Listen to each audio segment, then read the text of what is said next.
Good evening, my dears. How is everyone doing? Is it loud enough? Is it loud enough? It's 19:59 and not on my clock, Camille.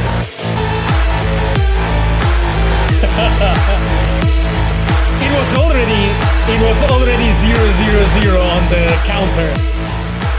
So I couldn't wait longer. Besides the bass drop was perfect, for the entrée. Hello, my dears. How's everyone doing? I'm glad to have you guys. I listen. Good evening, my friend. Thank you so much for being with us. And Snowflake69, very interesting nickname, my friend. A very interesting one.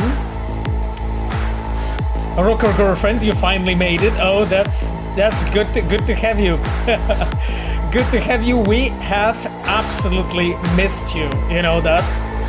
We have missed you, Zwei. It's great that you're with us right now.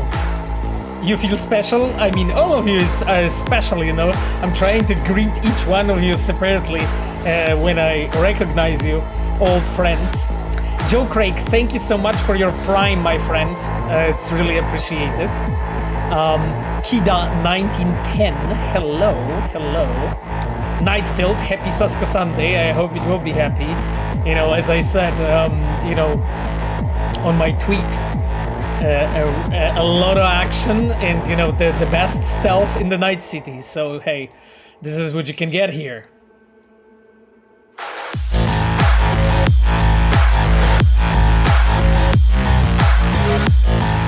Do you recognize my name? Angel Trump. I'm not sure if I do. Should I? Super stealth, Chivok, exactly. Hello. Good to have you, my dears. Ancil Road, yes. Well, I mean, from where should I recognize that name? From YouTube? Or from Twitter? Each one of you guys have like 3 separate nicknames, each one not connected with the previous one. I can't tell. It's really simple and easy to remember it all.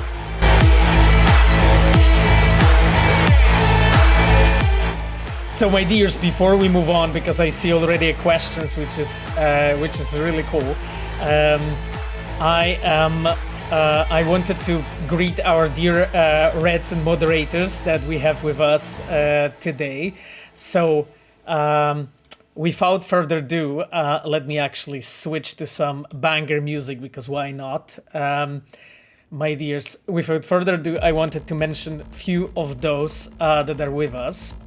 So, of course, we have our dear Sapphire, my girlfriend, who's with us every week. We have Cogito, who's also modding every week with us. And from the members of the Red team, we have our dear Ayano, who is our moderator, and she is a UI producer in CD Projekt Red. Ayano's dealing with all kinds of UI-related topics, issues, and features for you, my dears. Ayano's also streaming Destiny 2, if you want to check her out, and also Horizon recently. You have Ayano in my recommended streamers. If you want to take a look on her stream. Aside of that, we have, of course, Chivok, our dear customer support engineer, who's with us every week. We have Small Sandayu. Kira is our in-game photographer. Thank you so much, Kira, for being with us. Kira's on some kind of a convention. I saw Kira in like the Oda's cosplay on Twitter, I think. I've seen it on Twitter. So I wish you an amazing convention. And of course, we have also with us Miles Tost Spender. He is our senior level designer. We're working with Miles very often, quite closely on various topics. Miles is actually working for a new content for you my dears, in the Cyberpunk expansion. And Miles is also streaming. If you are interested in all art and level design related topics, you can find Miles in my recommended streamers as well. So outside of that, I'm already seeing like so many friends and people that are always with us here. I'm really glad. I probably won't be able to mention all of you. I'm of course seeing our dear friend Kazuliski, who's with us almost every week for most of the time. So really happy, Kazuliski, to have you with us. And we have, of course, ton of regulars like Revolver, and we have Kamil Cesaro, and we have Grillowana Kiełbasa and Glasolalia, and we have Machiavelli, obviously, and we have Riverval Ocelota with his fantastic questions, hopefully more to come, and we have Magda with us. So, my dears, so many of you, DJ Gnu, of course, Asha Swelke is with us as well. My dears, I would spend an hour reading all of you, but I really appreciate, that you're here. It's really awesome. Witness me, brothers. Joanna wrote, yep, exactly. Referencing a classic, I would say. Revolver, my body's ready for today's questions. Revolver, we're never ready for your questions, but keep them coming. Miles Rose wrote thanks with a question mark. I mean, there's no questions here, Miles. Thank you, Miles, by the way, for dropping by. It's always nice to have you here, my friend. I have been found, yes, Miles. You have been found and you have been called out. Asha wrote, I have many leaks everywhere. By the way, because on last stream, I think Pablo was saying that you guys cannot write the word leak on the chat. And I actually searched through all the banned words by Nightbot and I found it. So it was actually in one of the words that Nightbot has by default.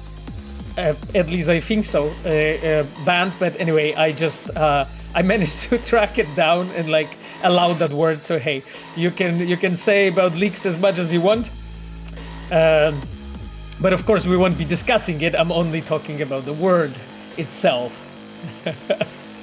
Yes, and I meant the vegetable. I didn't mean the actual leek, So yes, exactly. As Shrap2K wrote, leeks go great with nice pork chop and a spicy Chianti. So hey, that's it, Pavel Leaks expansion himself confirmed. Interesting, my friend.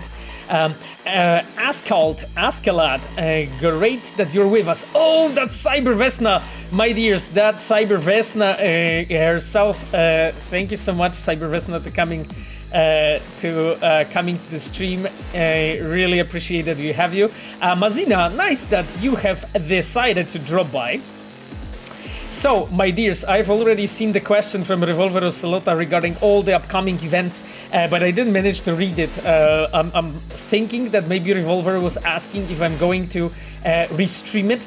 You know what? I was actually thinking about it, but there is a bit of R&D to be done, if I actually can, restream, those things with, no restrictions. So I'll check it out. It also needs to be a bit of outside of work time, in a way. So, but I would love to, my chums. It's always so fun. We'll see. I will definitely tweet about it before going live, so we will see. I didn't really have much time this weekend to investigate the topic, my dears. So yes, that is, of course, Outsider No More. Something special for our friend Kamil Cesaro, who, as we all know it, he is the Outsider No More unleashed, when he hears it. So here you go. Exactly. Outsider hits in the perfect time. Here you go. Summer Game Fest? Kazuliski asked. Yeah, I'm actually really interested in that, to be completely honest. Kazuliski, like, I heard about some things that are going to be shown, so I am really curious. And I'm not talking about, I'm talking about, like, you know, other game development studios. Hey Pavo, is FF06 B5 being a fear factor reference the right answer? My friend, that is actually your call if it's the right reference or not. Until you guys decipher what FF06B5 is, I won't be talking much about it. By the way, our dear friend Miles Tost, who is on the chat today, one of the members of Red Team, our senior level designer, he is actually one of the people that have been tinkering with FF06B5. I'm not going to say anything more, you know, not to spoil anything. Manuareze wrote, Outsider no more love this track. Yeah, absolutely. It's actually really fucking awesome. We have so many people that really like this piece. City Bear 1996 asks, I got a question, how long does quest designers usually work in a week? My friend, like, we do work most cases the same way as everyone else, which is like 8 hours a day, 5 days a week. That's basically a normal way how the quest designers are working, and that's the same for all my departments, so open world and cinematic design. So that's a normal way how it happens. However, you know, in game development, it's like very often, you know, people decide actually on their own to stay and work on things a bit longer and so on, but I'm not taking that into account. We are here talking about like a normal work time. So the normal work time is actually 8 hours 5 times a week, and actually a lot of people, I would say majority, maybe like 90%, maybe slightly more, is really following that work time, how would say, schedule.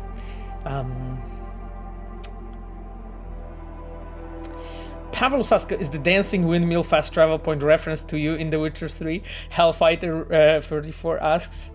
So it actually is Hellfighter. It actually is Hellfighter. I'm glad you have found it, you know. There's actually so much more references in The Witcher 3 that you guys didn't find yet. So, you know, it's been only 7 years. Who knows? You know, maybe you will eventually find it. Same goes for Cyberpunk, actually. I've not seen so much stuff discovered yet. But eventually you're going to find it. So Hellfighter is actually a funny story. It was one of our writers, Carolina Stahira. Carolina was at the time a senior writer. She was working with me on the wedding quest as a writer. And Carolina had this idea that she wants to like immortalize me with that windmill, I can call it Easter egg.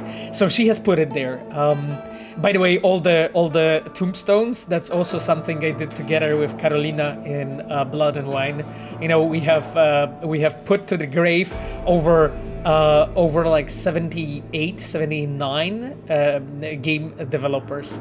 And then there is also a second cemetery in Blood and Wine, and our quest designer, Alex Poire, has been placing people dead there. So here you go, my friend. Raven Stephanie asks, hey, if the original version of Never Fade Away included Morgan Blackhand and the original tower raid, is there a specific reason why that was changed in later version of the game?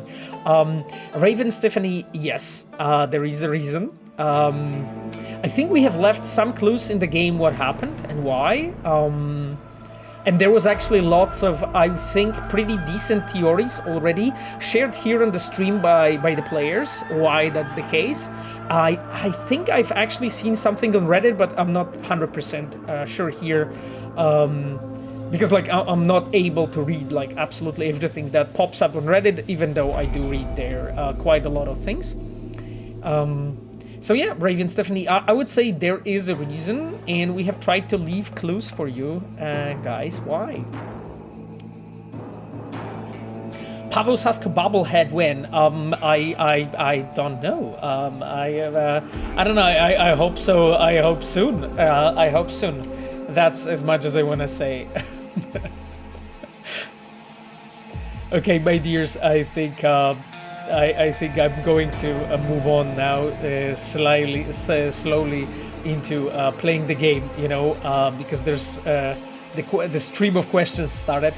Voitas, good to see you, my friend, with us on the chat. Revolver Salota wrote that I hope FF in FF06B5. He hopes that FF is a reference to Fast and Furious because the most important thing in life is family. Here we go, Revolver. Excellent comment, my friend. Excellent comment, my friend. Lunar Proxy, great to have you with us, my friend. When do you think the story DLC will be released? Like a time window? My friend, I cannot tell you something like this. This is like such a huge news. If I would drop it like on a stream randomly, people would just like probably eat me alive. Like, I cannot do stuff like that. Like, you know, this is like one of the things that are like strictly under NDA, my friend, as you can imagine. But I can say that we are working on it.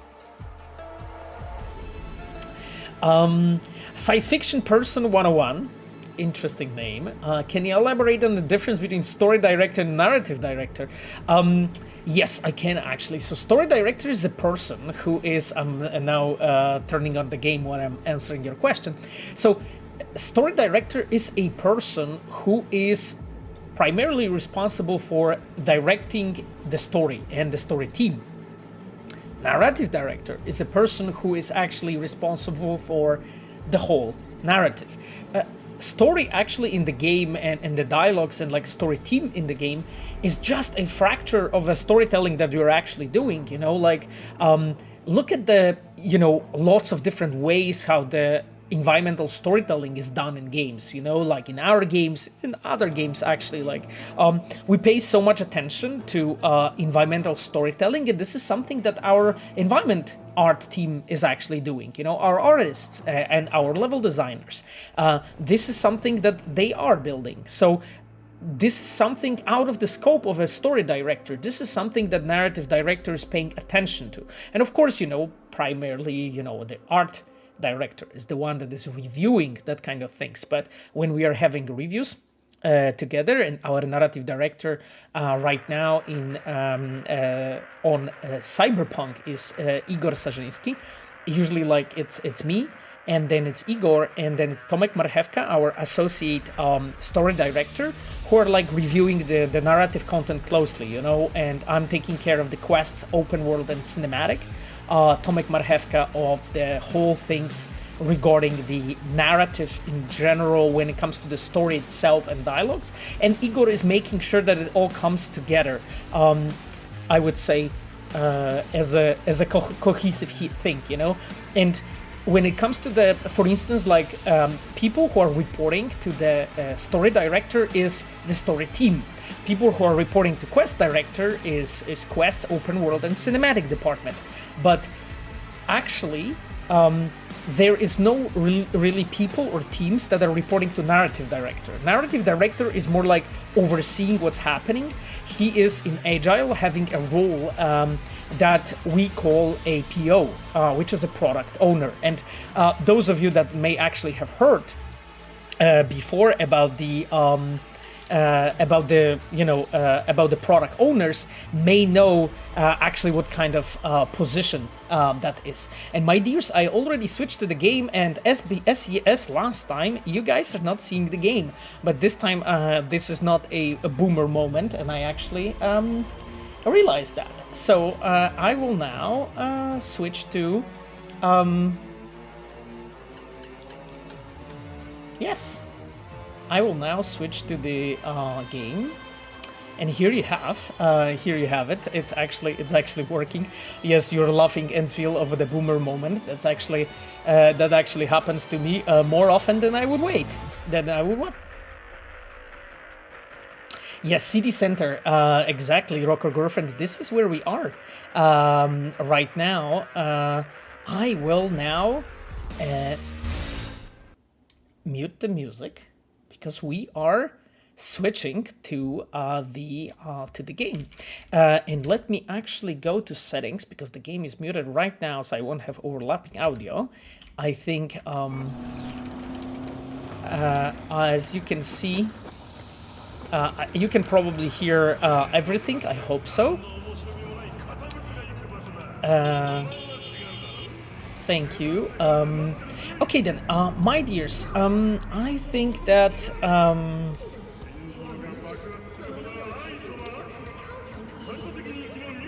I'm just looking at the question, sorry, because when I was answering the question regarding the story director versus narrative director, then, you know, many of you actually asked things. I'm just looking if there's anything I should address or answer right now before we actually start moving on.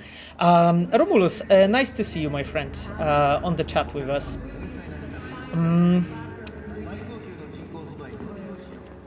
Roy asks if we are going to add the AMD's FSR 2.0 into the game. Roy, my friend, as you can imagine, I cannot speak about stuff like that on the stream. You know, this is touching strictly the future content.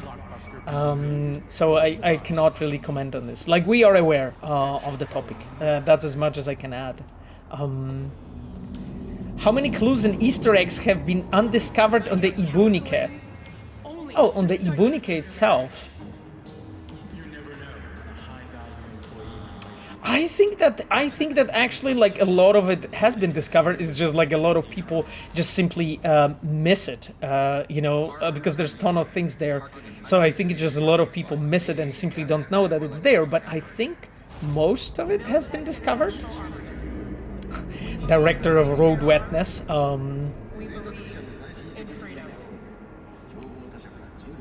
Kushik's ask, are you actually using safe relating to agile? Kushik's not that I'm aware of, my friend. Okay. Fleecebot wrote, the lighting in this game always blows me away. Yeah, my friend, like, actually our lighting department did the absolute God's work, you know. They are working under the lead of Kuba Knapik. Kuba is our art director, who is dealing with the topics. So, got a plan? Around the light. Ooh. Damn right I do. Oh. Come over to mine tonight. Gonna lay the groundwork with Tom and Roxy. They're with us. Micah will be here too. How'd you manage that? Got something really big. Tell you everything tonight. Last thing, what do you like on your pizza? Oh, the pizza party's coming, my dears. Locus pepperoni and extra cheese. Oh God. Tofu, tuna, and pineapple? Oh God, what kind of pizzas those are? I remember Sarah, who was working on it, she was like with Magda just joking around when they were picking this pizza. Damn. This is like...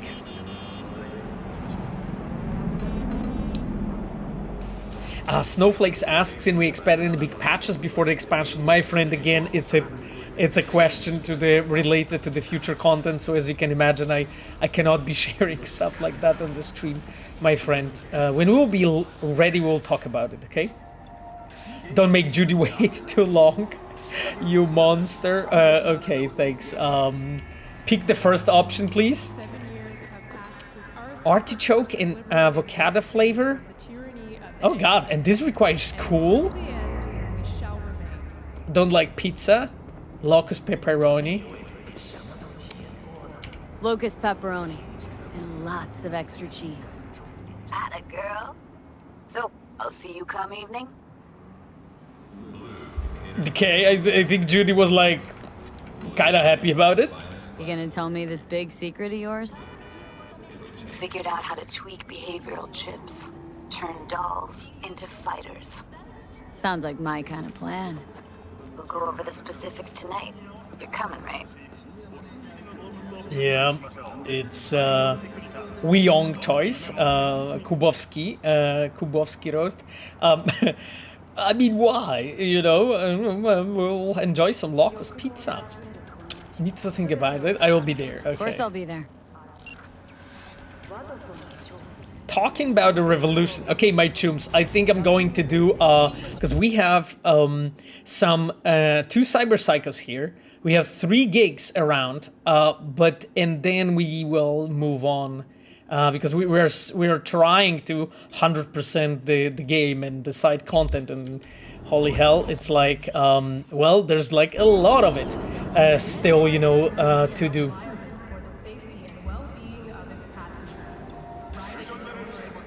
Hi, do you have dedicated script writers, or does the team that design its script also write the dialogue? John DC91 asks. Thank you, John or Jon, actually. Thank you for being with us. First of all, we do have our dedicated story team, and our story team is actually the one that is writing the dialogue. So, like, pipeline-wise, the way how it works is that at first, we as a quest team or open world department, because those 2 departments are responsible for creating that, we sort of like do the first, I would say, dirty sketch of the scene, you know? So we sort of provide the our writers with like first, I would say, structure that with a bunch of ideas, with dialogues written in a really dirty manner, you know. You can imagine like really dirtily written dialogue, so it's even more dirty, you know, my chums. And then when that scene is written in that form, we call it basically a debug form. That's how it's called. But it's already a functional, playable, I would say, variant form of that scene. Then that scene goes actually to our writer, and that writer is preparing the dialogues, the full-blown actual dialogues for the game. And those dialogues are being iterated many times, and I suspect this is what you meant when you said that you're referring to the script. What is actually happening? It shows that it's here behind the corner. Can I... Ooh. Should I go like here? Or is it up there? Oh, Regina? Should... A little bit ago, a tiger claw called for help, attacked by a certain Aki. At least that's what they call the rogue tiger hunter. He's been picking off his own in silent but spectacular fashion. My gut says this Aki had a cyberpsychotic break, but I'd like to know for sure. Don't kill him if you don't have to, and don't forget to watch your back. Okay, Regina. Thank you. There is like... Oh, and some follow-up information. The tigers are starting to think there's some vengeful spirit or demon hunting them. I wouldn't rule out a supernatural just yet, but I suspect there are more rational explanations at hand. Okay, let's do it. Let's do it, my chums. Phantom of the Night City. Interesting. Will there be an option to refuse calls in the future? Arcade Drone 15. First of all, thank you for being with us. And second of all, that option has been added to the game in patch 1.5, my friend. So you can already reject like 99% of the calls. Some of them you can actually set as muted by default. And you could see that right now when Regina was calling, I have actually consciously picked up that phone. Like by default, it would have rejected. Regina would have followed up with a text message instead of actual call. So you can do it right now. There is a small margin of calls, just few calls in the game that have to happen for the logic of the main story, and those calls are not rejectable, I would say. But that is really a minority. And those are mostly placed in the main story. Everything else is rejectable. Pinky Julian, hope all CDPR team will have an amazing Pride Month.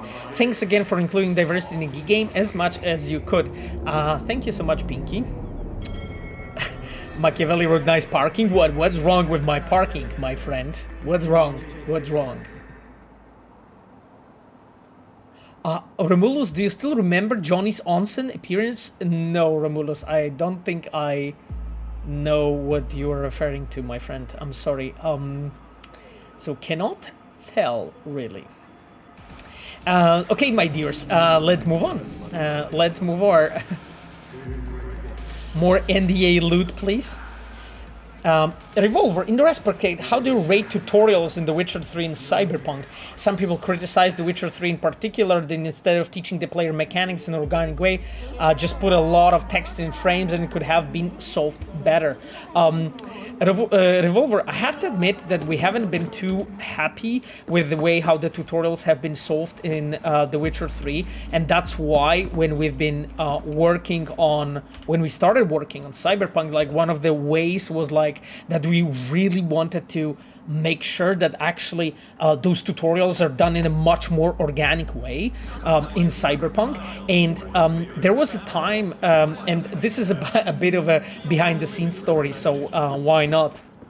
There was a time when our game director at the time, Adam Badowski, when Adam actually suggested to be using this kind of a virtual dojo for the trainings and tutorials for the player. And then the topic went actually to Danish Markiewicz, my expert quest designer in the quest team. And Danish actually has designed the current shape of the VR tutorial that you are doing with this Militech Sergeant kind of a character. And the one that T-Bug has tuned / hacked, and I think it's actually pretty interesting way to really introduce it. I think that actually there are even better ways really to make the tutorials, to make them really diegetic, so like really a part of the content itself. And I would love to, like, when moving forward, and whatever we'll be building is actually make sure that the tutorials are built into the game in a really conscious and very like native manner, I would say, so that they are actually really ingrained in the narrative and really well connected to what's happening. It's a pretty difficult feat, my friend, because like the thing is that you as a designer who's building the tutorials and structuring the game, you really need to know exactly what's happening in the game and what's happening with all the gameplay features, and those are still being built and iterated while you work and tinker with the tutorial. So that presents actually a pretty big challenge with actually making sure that the tutorial that you're building is really well prepared for the game that you're making, and it also covers all the bases, So because of that, it's usually quite problematic, like for games that are naturally sequels and the games that are actually really using the same, I would say, mechanics, and there's many examples, so I won't be bringing up the names. It's much easier because you, by default, if you're working on just another iteration of, in a way, the same, you kind of know what you should include in the tutorial, and you should be able to do it better. When you're building on a fresh game, when everything is, like, I would say, refreshed or maybe redesigned, and here I'm referring to, let's say, the switch between, like, Witcher 2 and Witcher 3, let's say, the difference was, like, so big that, it like, everything was fought through again. So in that cases, it is a bit more difficult, I would say, to do the tutorial well.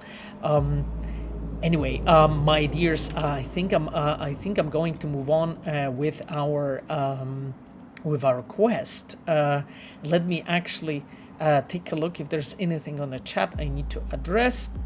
Nighttail wrote Cyberpunk, such a phenomenal game. Can't say this enough. Damn. Thank you so much, my friend. That really means a lot. The fact that you actually like it. Oh, Camilo, check the journal for this quest. Okay, Camilo, we'll take a look in a second. Dialogs asks, are there any types of quests that you would love to implement in video games but can't because of technical reasons? Really interesting topic. Really interesting topic, Drelovs. Like, I really don't think that the technical limitations are actually something that is like holding us back when it comes to the quest design and story design that much. Like, especially in the studio like ours, when actually our games are really built around the story and that story is important, you as a game dev, you know, you have ways to basically like, you know, discuss and simply request certain features for the departments that are actually working on the elements that are important to you. So in a way, you are always able to get the features that are needed, you know, to some reasonable extent, of course. You know, there are always boundaries and that you're working with as a designer, and that never changes really. So because of that, I don't think so. However, when we are actually working on things that are like new and interesting and intriguing, at least in our studio, and at least when it comes to me, we're always trying to find something new and fresh, you know. And because of that, naturally, like things that you will need, you know, to implement those new features, they do not exist. You need to design them, you know, like things that we have done in Cyberpunk, they didn't exist. And before we spent time actually prototyping and building it and figuring out, we didn't know if we'll be able to pull it off and how and so on. And I'm here referring to narrative a bit the most. So going back to your question, I cannot answer your question completely because I would have to tell you what we're working on, basically, you know. And naturally I won't do it, you know, because of the spoilers, my friend. Cyberpsychos, great to see you, my friend, on the chat. Daka the Wanderer, good morning, Night City. Yes, it's actually good evening for us here on this side of Europe. Thank you so much. Thank you so much, Cyberpsychos, for the sub.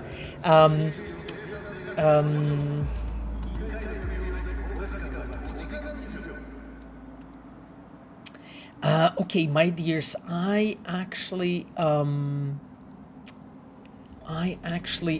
me actually go over the,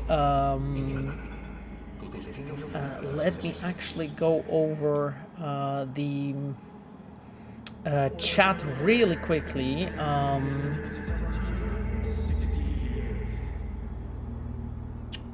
Okay, I think we got it.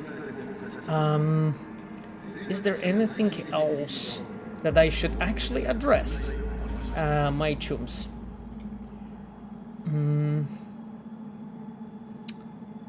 Okay, we talked about various types of quests. Jesus, I'm so...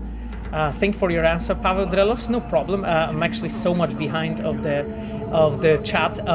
G Wolfie asks, do you have a game design document for every quest chain? Yes, G Wolfie, absolutely. That's basically how you write the story for the game, right? Like you do design the outline document for the story, and then when you have this overall outline, you divide it into like storylines, you can say it, and those storylines into quests, and those quests are given to the quest designers that write a scenarios, which is like a, in a way you can call it a detailed walkthrough, something between a detailed walkthrough and a actual like movie, like a like a movie scenario, like a movie screenplay, kind of.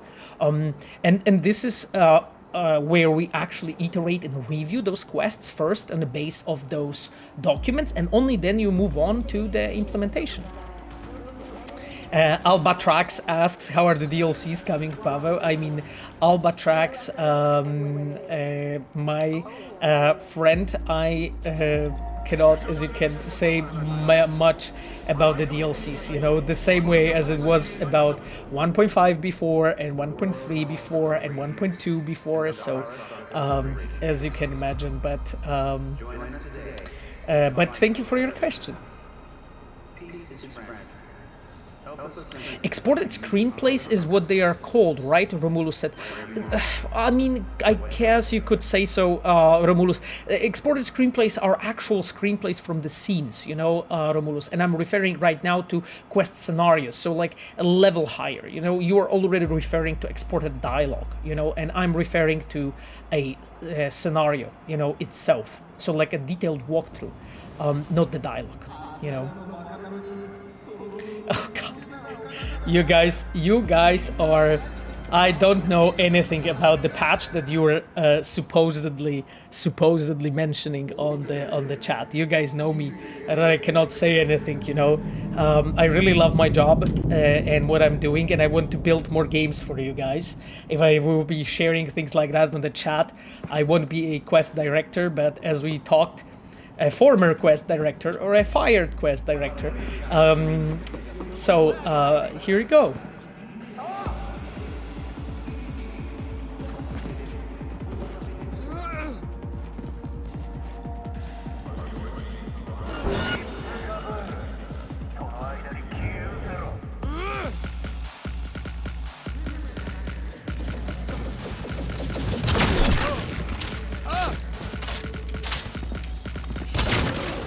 The hell is this?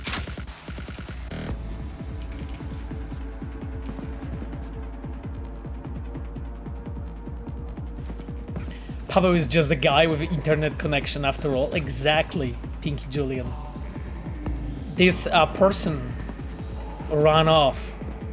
It was probably like scared of my big gun. That's what I think would happen.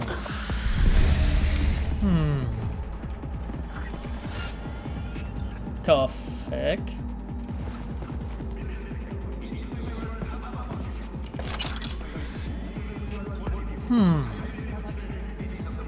God bless Pavel Sasko's internet connection. I tilt. Oh, thank you. My internet connection is like really sacred now, you know. Oh, guys are discussing if Morgan Blackhand is Mr. Blue Eyes. Interesting theory, my chums. I love when you can catch up with him. Pavel's big gun. Oh.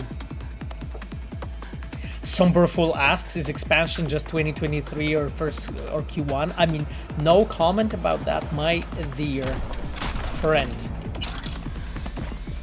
When there will be like, this is such important information, so I'm not going to.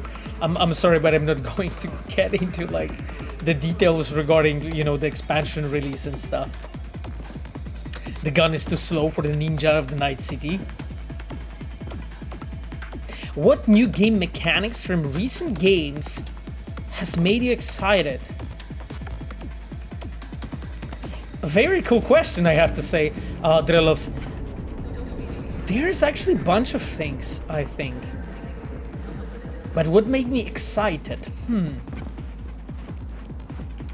Like, I love like lots of different gameplay mechanics, even though the simple ones from Zelda Breath of the Wild that I'm playing right now, like something that the creators have called a they called it a chemistry engine and a physical engine. So like the fact, you know, that everything works so diegetically, you know, together cohesively in the world, you know, where you like can you know, light up a stick, you know, and run around with that stick being like lit up, that you can as a player, you know, like hit the people with that and then catch fire, you know, if you hit a box and that box like a you know, a wooden box, that box burns and like, let's say the apples that were inside get cooked. Like the fact that it acts, you know, like in the immersive sim, when it's really cohesively working together, this is really awesome, and like the extent that it was pushed towards too, I would say, in Zelda.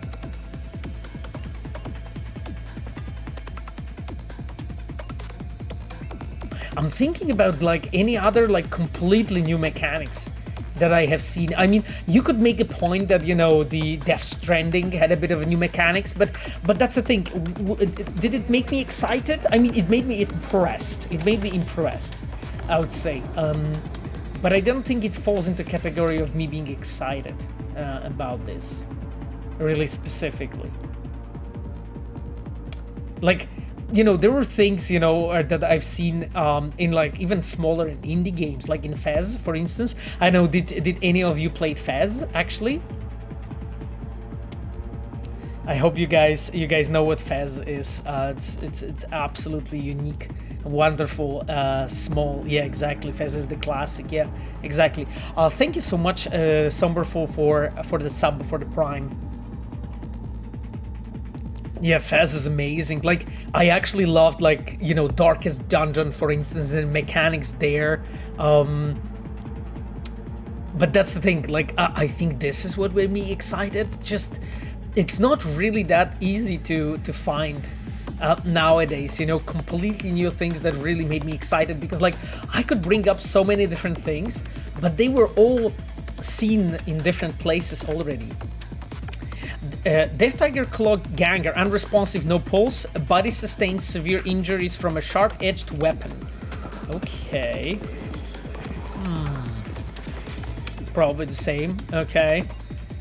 They were literally slashed. Wow, those bikes are actually so fucking awesome. This looks so good. Who are the writers on Cyberpunk expansion? The writers from Cyberpunk main game and Witcher game. That's pretty much the same people. You know, so basically you can check the credits for Cyberpunk. Those are the people that are writing the expansion.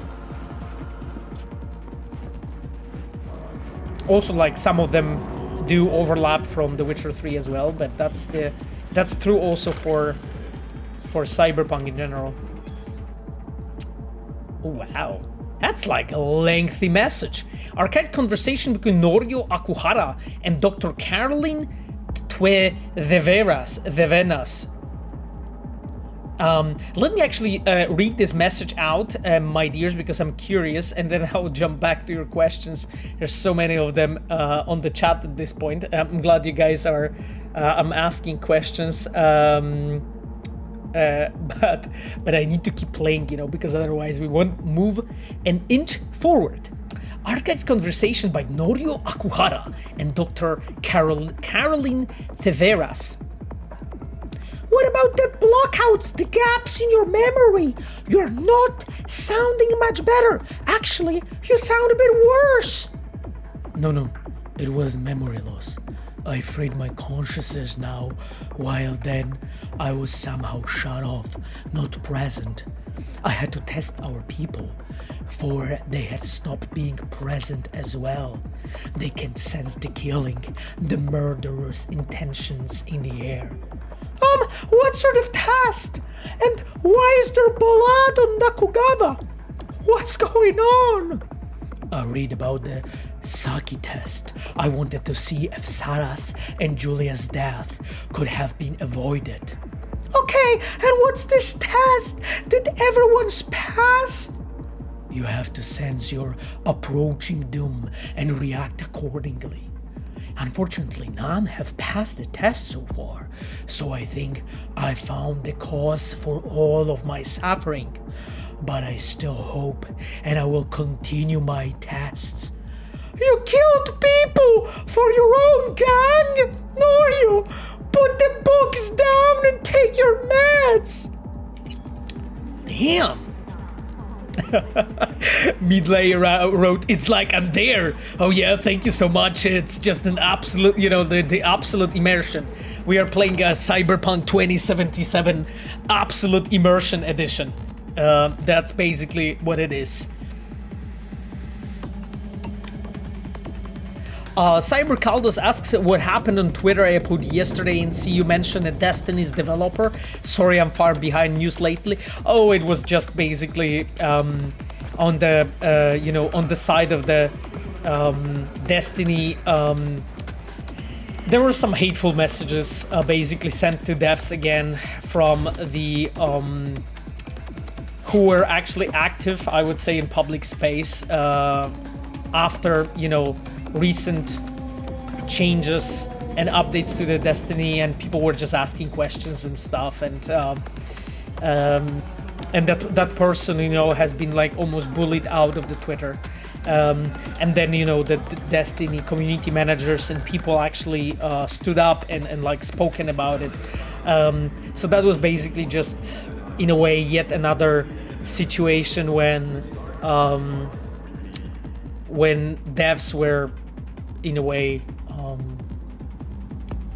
a target of harassment, I would say, online. That was really what it was. So that was Cybercaldos, what I was referring to, you know. Oh my god, true method acting. Oh, thank you so much. That's exactly who's responsible to implement Morgan Black into the story. Machiavelli asks, Machiavelli, I love your bait. B.A. Preda asks, hi Pavel, I was wondering, is there any particular reason why you are only been releasing the 3 DLC together with major patches instead of a regular basing like you did with Witcher 3? I mean, it's really like neatly and tightly connected to the strategy of the studio and so on. So I cannot really talk much about it because it will turn immediately into news if I say anything. But you can definitely see that we are doing it like deliberately, right? That we are trying to give you more substantial updates. To really give you a reason to go back to the game and replay things and so on, rather than those smaller updates as we had on The Witcher 3. But that's as much as I can add.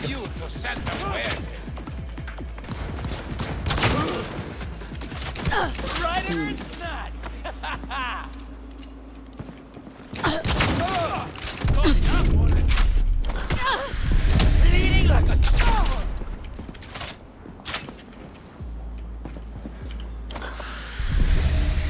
I put that dude on fucking fire, my chums. This is what happened, you know. This is what happened. That's it. I've been training in Call of Duty, you know, when I'm not streaming.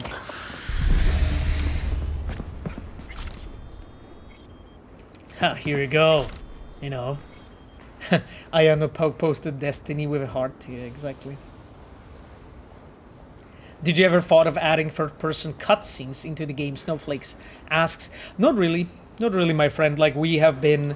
I was actually talking many times about first-person and third-person thing.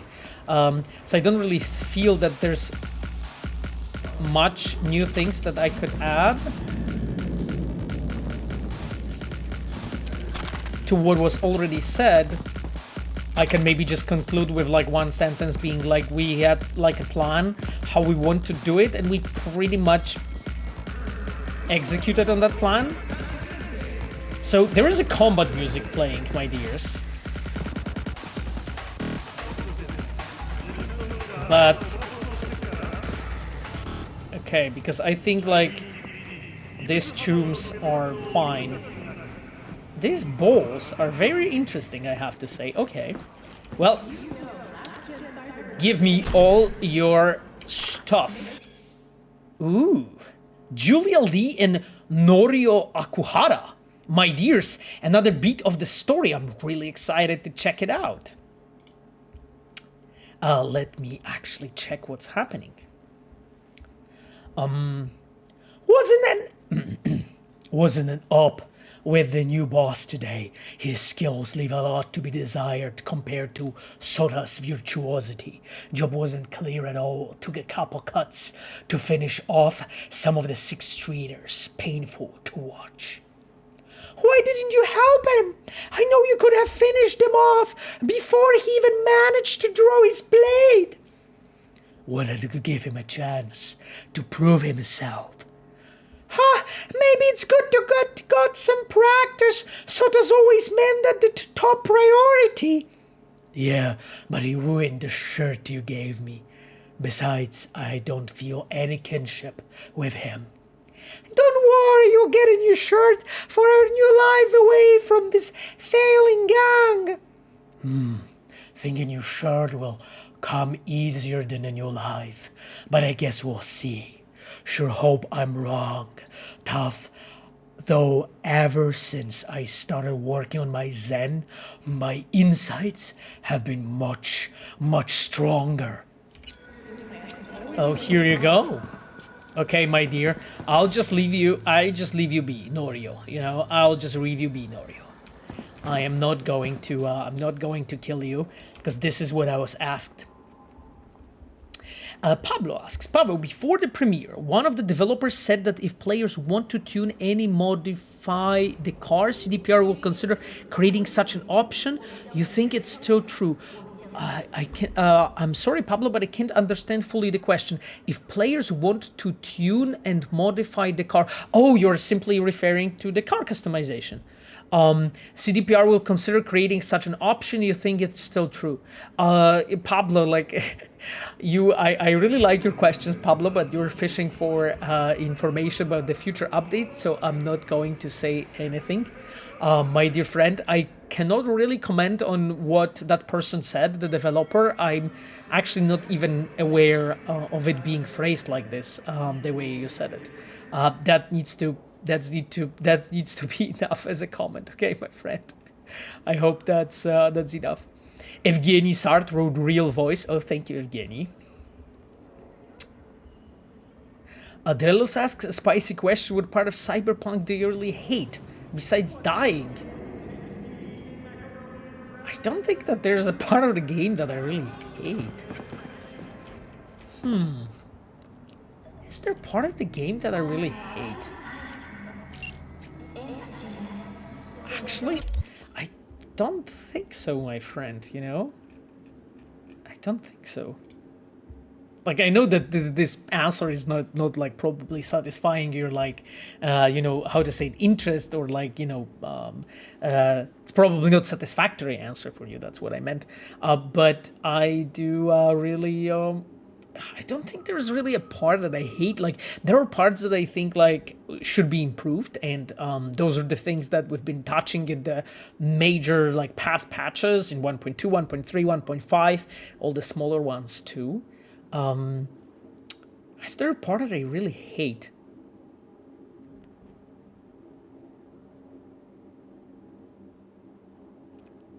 I don't know. I really don't think there is something like this. You know, also like considering, you know, what I've been working on, you know, as a person, like I don't really think that, you know, something that I would really hated like would have stayed in the game. I would probably like consciously work, you know, to make sure that that's not in the game, you know, if there's something I really hate. So that's, I guess that's what that would be my answer. Kuji Ghost, thank you so much for being with us, my friend. Currently working through the last remaining gigs and CDPR's NCPD scanner hustles before meeting Hanaka members. Okay. Do you have a specific favorite smaller quests among these? I really like those gigs, you know, in the base game that actually really touch like interesting and bigger topics. Like, for instance, Backs Against the Wall. One of the gigs, you know, the one about the post-war trauma. It's like PTSD basically. It's really well done. Interestingly done, emotional, has almost no gameplay really, because you just walk in, talk to the guy, and leave. I think you can kill him in case you would want to. But that's really it. So like the gameplay there is kind of simple and basic. It's just like a bit of exploration. You know, you can, I guess, as a player, like gather some loot, but that's it really. But the story is interesting, you know. So that's kind of gigs that are like definitely my jam. I like stuff that is complex like this. Renatos DC. Okay, sorry man if I'm our girl when I'm butchering your name. Is the anime story written by CDPR? Yes, my friend. It's actually written in cooperation between us and Trigger. There were people, you know, on our sites, primarily, you know, Rafał Jaki, Bartosz Tybor, and other people that had a lot of impact on how the story on the side of the anime looks like, and I think we've been openly speaking about it as well. So I hope you won't be disappointed. Of course, you know, the Trigger is a really experienced studio. Like, those guys really know what they are doing. So they're bringing so much to the table. If you wasn't a quest director, what would you do? Oh man, then I would be like an expert quest designer. Like, I would just really make quests. Like, that's what I would love to do, you know. I would just make quests, you know. Iron Defender asks, what was the trickiest part? What was the trickiest part of creating the game? I was actually in the past answering this question a bit. I think the biggest part was actually learning how to tie together first-person storytelling, so completely new scene system, with a first-person shooting gameplay with a playstyle. So basically different options for techie, netrunner, and solo sort of approach situations, and variety and plethora of those. I think that was the biggest. Like, I know that I'm almost mentioning the whole game, but I think that is the most complex, you know, like first-person storytelling combined with a shooting mechanics, combined with playstyles and multiple approaches to quests, and really open scenarios and different ways to do things. That was like the most complicated. So many new things for us as a team to learn, but also not this many, I would say, places where you can really check how those things are done in other games. So you can't really like get inspired by other things. You really have to, as a dev, just experiment. You really have to prototype and like, you know, you can see, you know, okay, yeah, there is this solution in this or that game, you know, there's this solution, maybe I can combine them and like change them a bit, and maybe that's what I'm looking for. So of course, you know, there's plenty of games where you can get inspired, you know, when building Cyberpunk, but like combination of those and the hybrid that Cyberpunk is, I think is pretty unique for the market. There's really very little games that are similar, and I think no game that is really like Cyberpunk. So because of that, every time when you're making something like this, every time you will just need to do so much like R&D, so like research and development and figuring things out, and you'll make mistakes before you actually figure out, you know, how to really do it well. So I think that was the biggest challenge, just figuring out, you know, the combination of first-person storytelling, shooting as a like a core way of as a player communicating with the game, and then playstyle approaches. I think those are probably the most complex things. Okay, let me check the messages with our friend Regina. Norio is alive. Managed not to give it to the heir of murder. Okay. An heir of murder, or Saki, as Fromm calls in his book, Zen Buddhism and Psychoanalysis. The old samurai masters were uncanny in their skill and at sensing incoming danger. Clearly this ability didn't pass down to the tiger claws, a price they paid dearly for. Some folks, like Norio, need to know the cause behind everything. He searched high and low for Julia's killers, and they have found them. At least he didn't die from lingering doubts. Or from you. Yep, exactly. I am... Okay, cool. Managed to do that, and one cyberpsycho off the list. My friend, I'll just leave you here for Regina to take care of you. Will the next Cyberpunk game be done on Red Engine? Greybeard asked. My friend, I cannot comment on topics like this. You're asking about the next game. Like, what I can say, yes, that we are working on Unreal 5 for the next Witcher project. X-Virus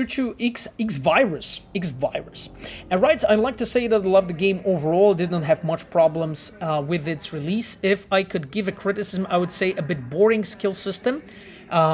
Felt like it was a lot of passives, and it would want to do a playthrough again. I would want a better skill system. That's my biggest thing. Otherwise, I loved it. X-Virus, I actually have a question to you, because like I think we do agree with you as the devs. That was one of the reasons why so many perks and like skills, I would say, have been changed or updated for the 1.5. So I wanted to ask, did you play actually 1.5 with this updated or refreshed perks? Is it better or just still kind of uninteresting, you know? Is there, do you see it, you know, do you see it as a progress, or it's still something that is lacking for you? Actually, I'm curious, you know, how do you feel? Joanna Swelker wrote, the groundwork has been laid for the Cyberpunk 2888. Okay, that's a lot of sequels. Pixel Kex asks, is there any fix to eliminate PS4 icon on Cyberpunk 2077 after updating on PS5 version while using disk? My friend, honestly, no idea. But what I can suggest is if you could write a message to our customer support and just ask this question. Like, they will know. They will know for sure. I have no idea, honestly. Oh god. Pavel's milk bottles and underwear line. Okay, cool. Small Sandayo, thank you so much for visiting us. Sorry guys, I'm really behind with the questions. Some of them are really long. What's your favorite quest of all time that truly captivated you? What game is it from, excluding CDPR games? Scorpion. That's a difficult question because, like, I'm worried that there's none outside of CDPR question. If you would tell me not from the games I worked on, then I would said Witcher 2 because I worked on the Witcher 2 Enhanced Edition. I guess like if I eliminate Cyberpunk and Witcher 3 and expansions for Witcher, then I guess the next one would be probably investigation in the Human Revolution Deus Ex game. The one when you were doing the, like kind of like a Witcher-like clues investigation and so on, trying to solve that murder. I think that would be the next one. Other than that, I would go into Disco Elysium quests, even though a lot of them is just running around and like talking to people without like, and that's really what it is. Just a lot of running back and forth. So for me, it's a bit of a issue when it comes to quest design, because for me, well-designed quest actually takes that kind of stuff into account. So like I would say that the Disco Elysium needs to be checked and examined on the base of story design rather than quest design. I don't know, my friend. I'm worried that that would be it. Like, I loved like the story and quests in Baldur's Gate 1, Baldur's Gate 2. I really liked the Planescape Torment, like that twist, and I'm not going to spoil it, but the main twist in that game was really awesome. Like, I loved it. I know which quest would be the next one in the line. Mass Effect 2, the Krogan's storyline. The one about genocide, the one about the like the plan, to control the population. Great quest. I really enjoyed it. Like, I think that would be like from non-CDPR games. Those would be the things that I would point out. Yeah. I don't know, do you guys think that there is like certain quests that I should mention from other games? Because maybe I didn't play them, right? Because it's also not, you guys probably play much more than I do. That's another thing, right? I just don't have this much time. Oh, Ezio Road wait for Baldur's Gate 3. I actually wait for Baldur's Gate 3. I'm a huge Baldur's Gate fan. Yeah, the Krogan storyline, exactly. Mass Effect 2, Mass Effect 3. Did you play the Divinity original series? Yes, I did actually, Callahan. I played a Divinity original scene and then the second one, but the second one I didn't finish, even though I enjoyed it, but I cannot comment on the quests in there. I love the way how like the story is combined in that quests with the simple gameplay mechanics and number of options that is there. I like that quite a bit, I have to say. Joanna Swelke asked Thronebreaker. I mean, I quite like Thronebreaker, but again, in Thronebreaker, you don't really have quests. I mean, kinda. It's more like a story design there. So Thronebreaker, yeah, Thronebreaker absolutely has some interesting things, but again, it's a game from CDPR. So, Pavel, did you see a flying car mod that they made for Cyberpunk? Yes, Of course I did. Of course I did. With like the wheels coming like under the car and like it flying away. I loved it. Actually really loved it. Shivering Isles and Dark Brotherhood from Oblivion.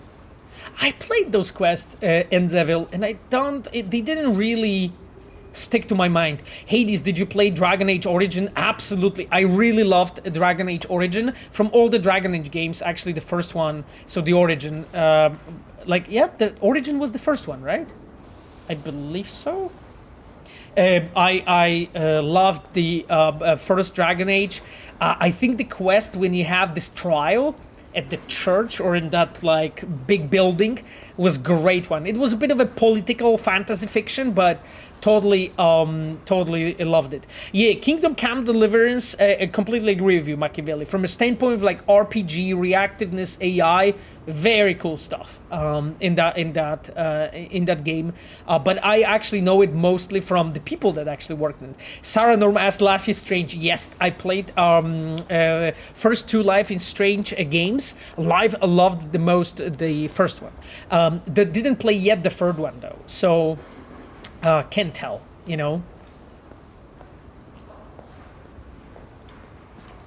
Okay, my dears, let me actually slowly keep on playing the game while I'm actually answering your questions. Because today, you guys have so many questions.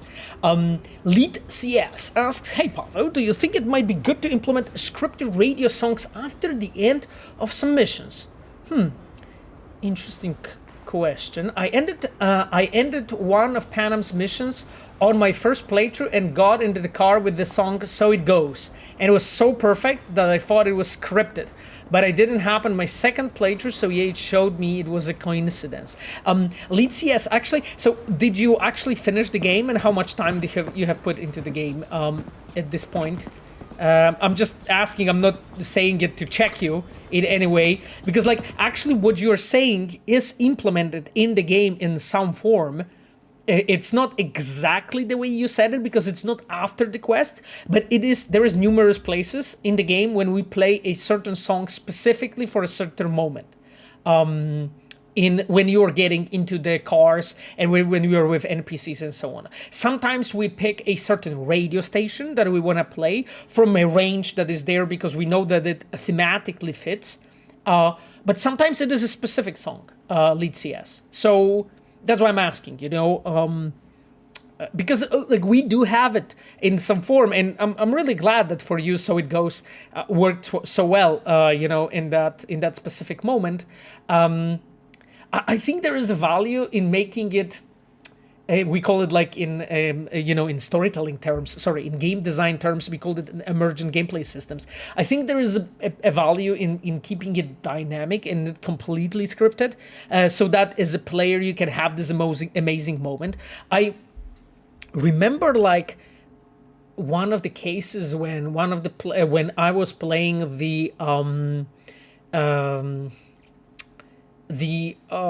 in Witcher 3, I forgot the name of the quest. I always forget it. The romance quest that I did for V and for Geralt and Yennefer. Anyway, in that quest, there's this moment when you can actually, depending on your choices, you can decide to ride horse next to Yennefer when music's playing. You know, there's wind and it's like raining and so on. And it's, of course, you know, it's scripted, right? I scripted it consciously, you know, for that moment, that feeling when you actually go like this. It feels great. But there are also moments, you know, when you're just, you know, exploring in The Witcher and just going in a forest and the music starts playing, and it's so ideal, you know, you're not doing anything, no chasing any story threads, not doing any actual quest. That actually works really well. So I think there's two sides of the coin, I would say, my friend, you know.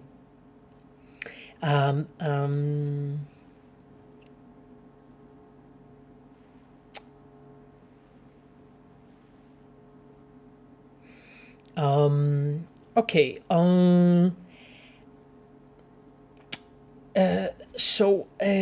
I got the message from Sapphire. Unfortunately, I cannot address it right now.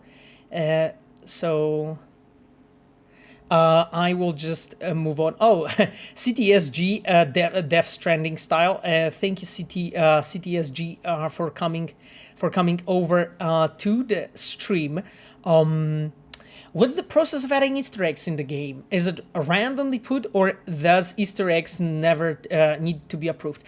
My friend, actually, it's not really random because like the way it works is like you have to have basically a good idea, and then you have to execute on that good idea. But we need to make sure also that what we are putting into the game has a quality, and also that we are not touching any like rights of the third parties, and so on. So all those Easter eggs, they need to be like checked, basically, kind of, right? So we just basically run a quick check over them to be sure that we are not really breaking the law, you could say so. It's just sometimes maybe a bit too easy, when you're not aware of it, to cross some boundaries. So just as devs, we are trying to be aware of that. But the way it works is like you come up with an idea, we like, sort of like, write it down, describe what you want to do, then we just check it out together, okay, does it make sense, how it works, what it's for, and then when you have it,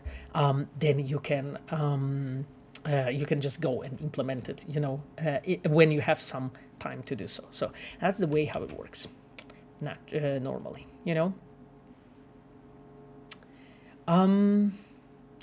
Pablo asks, Pablo, I'm not trying to bait you for the future content. Okay, Pablo, I understand. I'm just curious about your opinion whether the topic is important.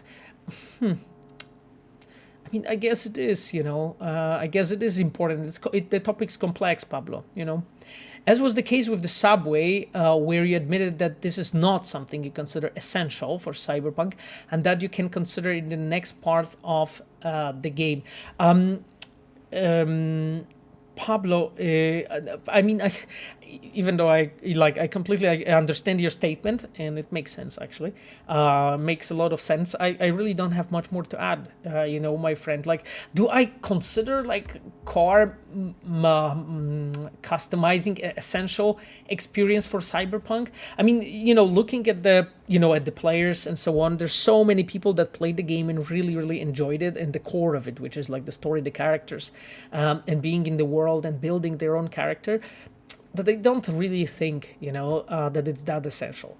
However, what's important in Cyberpunk is like you building your own character, customizing it, and putting sort of like making something on your own is a part of the experience. So basically, here is just a question of, is like you as a player, being able to just customize vehicles, whatever, is that something essential for your experience and in a way an extension of you as a player? And I think the answer is, I guess in that aspect, the answer is partially yes. It is partially an extension of a player as a character. So I think that this is something that would be probably appreciated. But is it essential or rather indispensable? So like the game cannot exist without it. I don't think so. I think it falls into this category of like really nice to have things. And with actually this specific thing, it's like it's extremely costly. To produce. It's extremely costly to produce. As you can probably imagine, there are whole games, that are based on, you as a player just having cars and customizing and so on, and it's like a core feature, right? So as you can imagine, it's just complex as hell. Just a lot of work. Yeah, Machiavelli would not even be able to change the color of the vehicle. So bummer in 2020. I can understand why you're thinking like so. Bear 2021 Grills says, I can finally watch your streams now that I have finished Cyberpunk. I'm glad that you're with us. Sasaki wrote, I always thought car customization is a very important part of the game because I really like the whole style being part of a cyberpunk future. Makes complete sense to me, what you're saying. Okay, my dears, let me actually check this message because this is a part of our Cyberpsycho experience. Masaki Osawa is talking with Takeshi Chiba. Someone zeroed Takikazu yesterday. First an accident with Julia, now this. It all started after our boss Sora was killed. Think they're picking us off one by one? If they're in by some trained hand, Taki's head was lopped clean off with a single slice. No spirit could do that, no their dime a dozen steampunk with a chipped second-hand katana. So what are you suggesting? One of ours did it? Taki mentioned an ambush, swore that someone was hiding in a tunnel and watching him like a ghost. I hell of it must be all of in his head. God damn it. And speaking of, where's Norio been lately? Don't think he was at Julia's funeral. Said it was an attack, said he doesn't believe it was an accident. I don't know. Last time I saw him, he said he had to meet with Yoguyuma Toimami no Kami on a spring day among the cherry blossoms. Maybe the poor guy snapped. I mean, he had a real shock. Lost two people had cared about most at once. No, he didn't go to any cherry blossom garden. Those are some old samurai legends he tried to give up recently. He said I should read them and think about what they really mean. He said it was a matter of life and death that he senses the sake. Maybe he has gone off in his head. Really interesting, a really long message. Gualos, thank you so much for gifting a sub to Tillers. It's really appreciated, my friend. Hades 2078 writes a little criticism on the quest of cyber psychopaths. It seems to me that they are too overloaded with nodes, which together with the blue activities does not work very well, and too much tied to Regina, given that she already has a lot of similar content. I understand that this is a deadline issue, but could you describe how they could be made better with a minimal resources investment, Hades? Hades, this is a super difficult topic because, like, if I would know right away how to make them better, I think we would have really made them better. Twins, looking at the corner. Okay, bros. Cool. I hope you will have a good day. So, my friend, the problem is that as you can see, the cyberpsychos in general, this is type of content that is done with relatively low budget, right? So, not to overload it with notes would mean that probably there's very little narrative in general, like, voiceover as it is, in gaming, is extremely expensive. That is something that is one of the most expensive things that you can have in your game. So that's why some of the quests and some of the content utilizes also. Okay, when I will move, I'll bump into someone.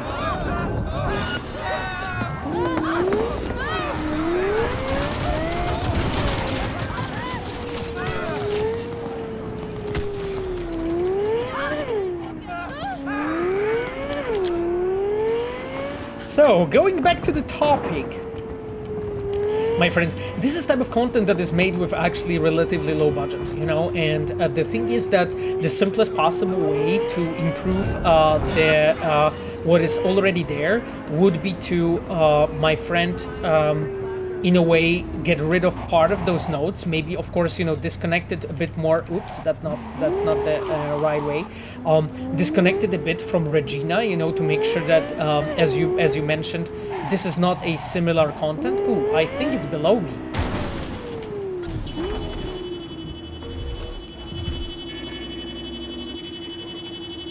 That's a really cool car, by the way. Jesus Christ. They are driving worse than me, honestly. This is like insane. Wow, this Herrera's looking fucking good. I don't see this car often nowadays. I think I need to jump down. I hope I won't die. I didn't. Okay. My dears. So, like, one way would be to disconnect that content from Regina. Another way would be to maybe just, you know, rebalance the nodes and make sure that the content is, like, not overloaded with nodes, as you pointed out. Oh, so it is actually at the top. This GPS, my chums, is fooling me. Okay, let's try it. Okay, it shows that I'm supposed to go here. And then here. Ooh. Okay, let's pick up. V, hey. Some construction workers went on strike after finding their tools in the morning covered in blood. Their site's a parking lot where gangs have been known to pop up. Gang violence is a maybe, sure. But my money's on a cyberpsycho attack. Okay, Regina. If I'm right, do what you can to incapacitate them. I'll take it from there. Okay, cool. Thank you. Yeah, so as you can see, like, a voiceover and voice acting just brings a lot, you know, to the table when it comes to the content.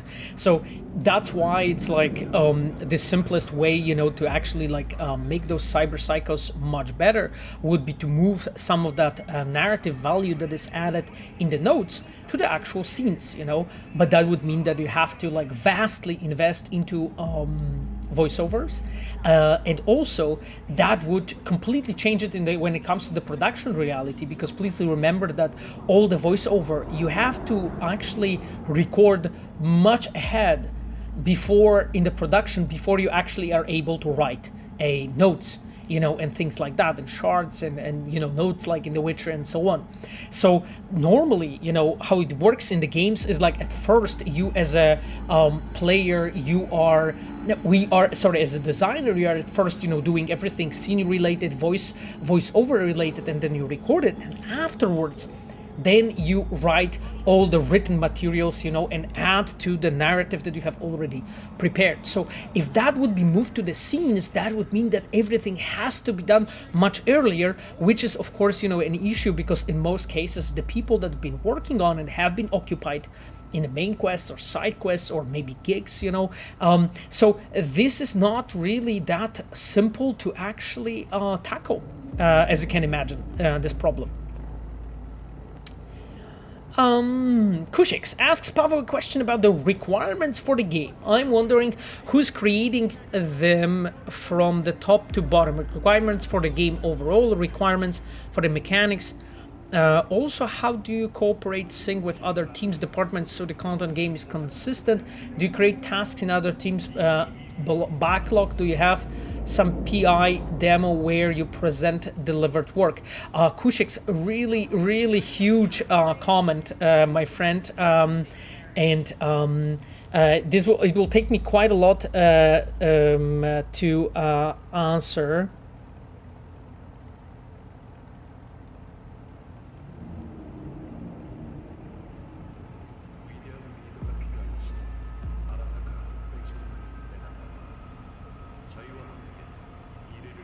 Let me check a message from my dear Sapphire.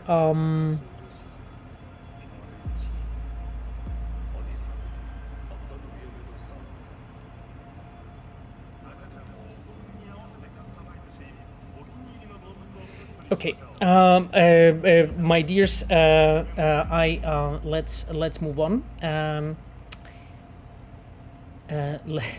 Did Hideo Kojima give any ideas to the game team? No, I mean that was not really what we were discussing with Mr. Kojima when he was in our place.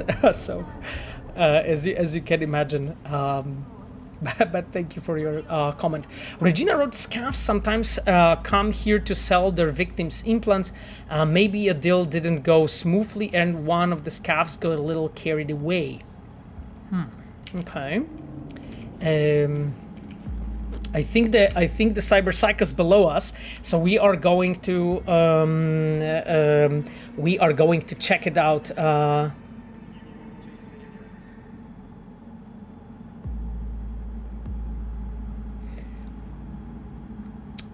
Okay. So right now, I wanted to check the comments, and Revolver is asking, regarding the upcoming Summer Game Fest, have you ever met Jeff Keighley? I actually don't remember. Like, definitely, like when we've been in US, there were people that met Jeff, but did I met Jeff Keighley myself? Oh God, I don't remember. Like, for sure, people in the team met Jeff Keighley. I spoken to Jeff, like on Twitter and stuff. But did I met Jeff in person? I don't think so. I think it was other people that actually talked to Jeff, because I think I would have remembered it simply, you know. Jeff is doing awesome work, by the way, for the industry in general, you know, and the events, you know, he's organizing and pulling off and so on. He's a really awesome guy. He's like one of the people from outside of the company that I'm following on Twitter that I'm really interested, you know, in what he's saying, you know, and what he's building. Babsonovska, thank you so much for the sub, and thank you so much for being with us today. Okay.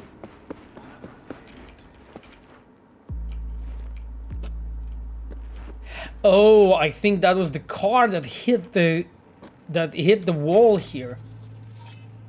Jared Diaz. Deceased scavenger. Scavenger was in critical condition prior to the crash due to numerous shotgun wounds. Oh, so they were shot and they were running away?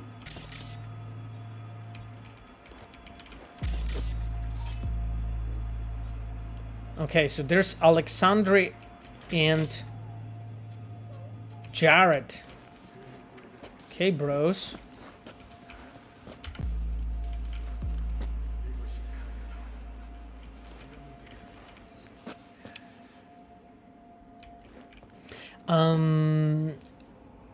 Okay. Love between Kojima and Geoff is legendary, Machiavelli wrote. Yeah, I mean, the guys know each other from what we know a really long time at this point. So I guess you can say so.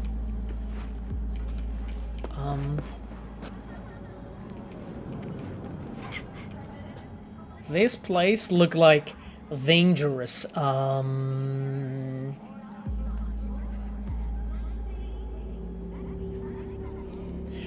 Okay, my dears, the car is on fire. Holy shit! You know what has happened here? Let's investigate.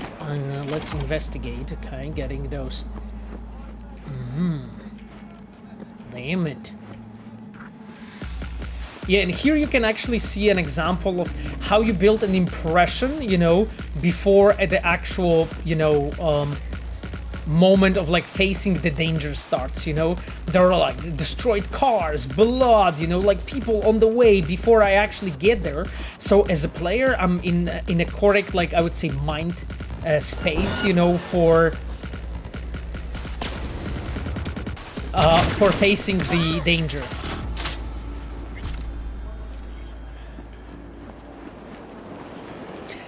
Good old Cyberpsycho barbecue.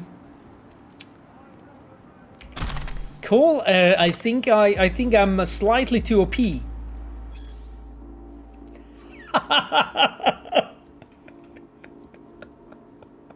Okay, guys, why I'm laughing? Mission failed. Glacialia. Well, Pavel is like a Western cowboy. Yeah, Pavel is frying those bad boys. Yes, I killed him. That's a correct description of the situation. I confirm your observations. So why I'm laughing? Because this is a discussion between Cedric Muller and Maciej Nakonieczny. Maciej is actually one of our senior open world designers, and Maciej is a really awesome dude. He's built like ton of stuff for you guys. He has worked on the patches before and so on. He's Maciej is really great to cooperate with. One of my seniors, this time in open world department. I remember when Maciej joined us actually during the during, it was like at the beginning of The Witcher 3, he joined us, maybe even earlier, when he was in QA for like few years, and then he moved on to the open world team at the end of the Witcher 3, and then has been there since, and has grown, you know, from being a QA person to actually you know, really being one of the seniors in the team. Enigma wrote patch 1.6, Pavel gets nerfed. Oh, thank you. Cool. Brokoman, Rose Pavel, I want to ask you about 3 stars. I don't know what it is. Script is written during the process or voice acting? Like, did these things happen in full development and pre-production? Brokoman, I have to admit that I quite don't understand fully your question, but I guess if you're asking when the script is written, well, I mean, script is written during the development. Yes, we are writing the screenplay basically and preparing everything for the recordings, my friend. This is always the goal of writing the script, being like the dialogue lines. Uranium Bullet asks, does it bother you that some people overly sexualize and objectify certain characters? I know this phenomenon isn't exclusive. It's in a lot of fandoms. Yeah, that's correct. And then you're just virtual characters, but I remember you saying that you and other Reds have grown attached to them as characters while writing them. Yeah, Uranium Bullet, that's absolutely true, but, you know, in a way, you just, like, as a...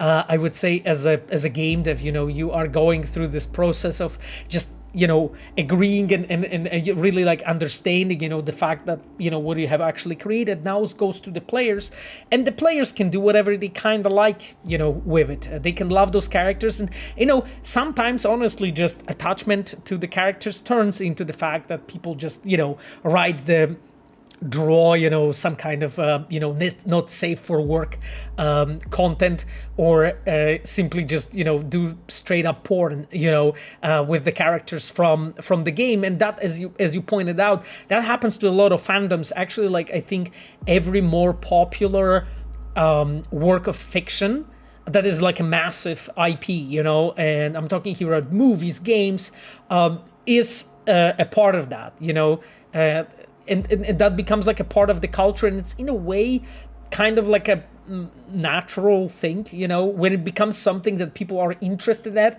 then it also leaks to this sphere of human life.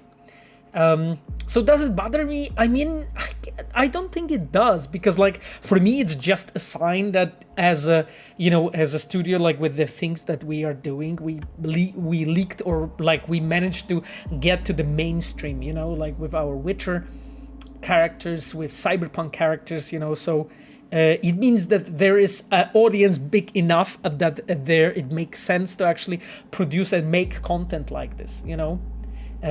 Like, you know, you wouldn't make a porn for the characters that nobody knows, right? And nobody cares, right? So it normally is a sign of attachment, right? Of some way, you know. It means that the fan base, whatever the fan base of whatever IP, is considering that interesting, you know, and those characters.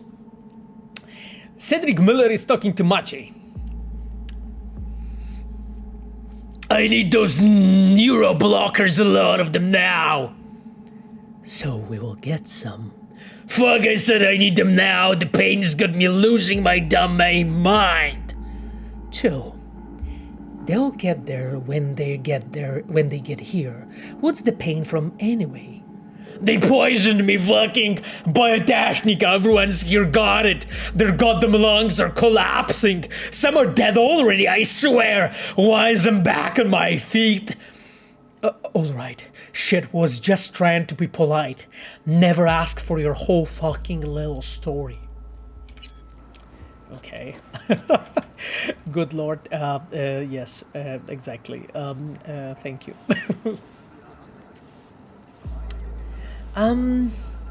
Why the description text of picked up items on the left side is so small? Option for changing test side would be great. What do you mean? What I think about that? Well, I mean, you can, in general, as a player, in the settings, like change the size of the font in general, so in a way that like answers the question in some way. But yeah, I guess you're referring to some elements of UI. I think this is something that you can poke our dear Ayano for. Yeah. Cedric Muller. Lungs and other organs suffered the extensive damage from exposure to unknown chemicals. Okay, so this is what the story was about. Interesting.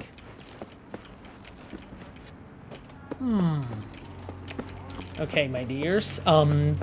Sergi, are you gonna collect the information? Okay, let's go. Ooh, Lestache. Okay. Oh, another one. Archaic conversation between Maciej and Peter Novotny. Damn it.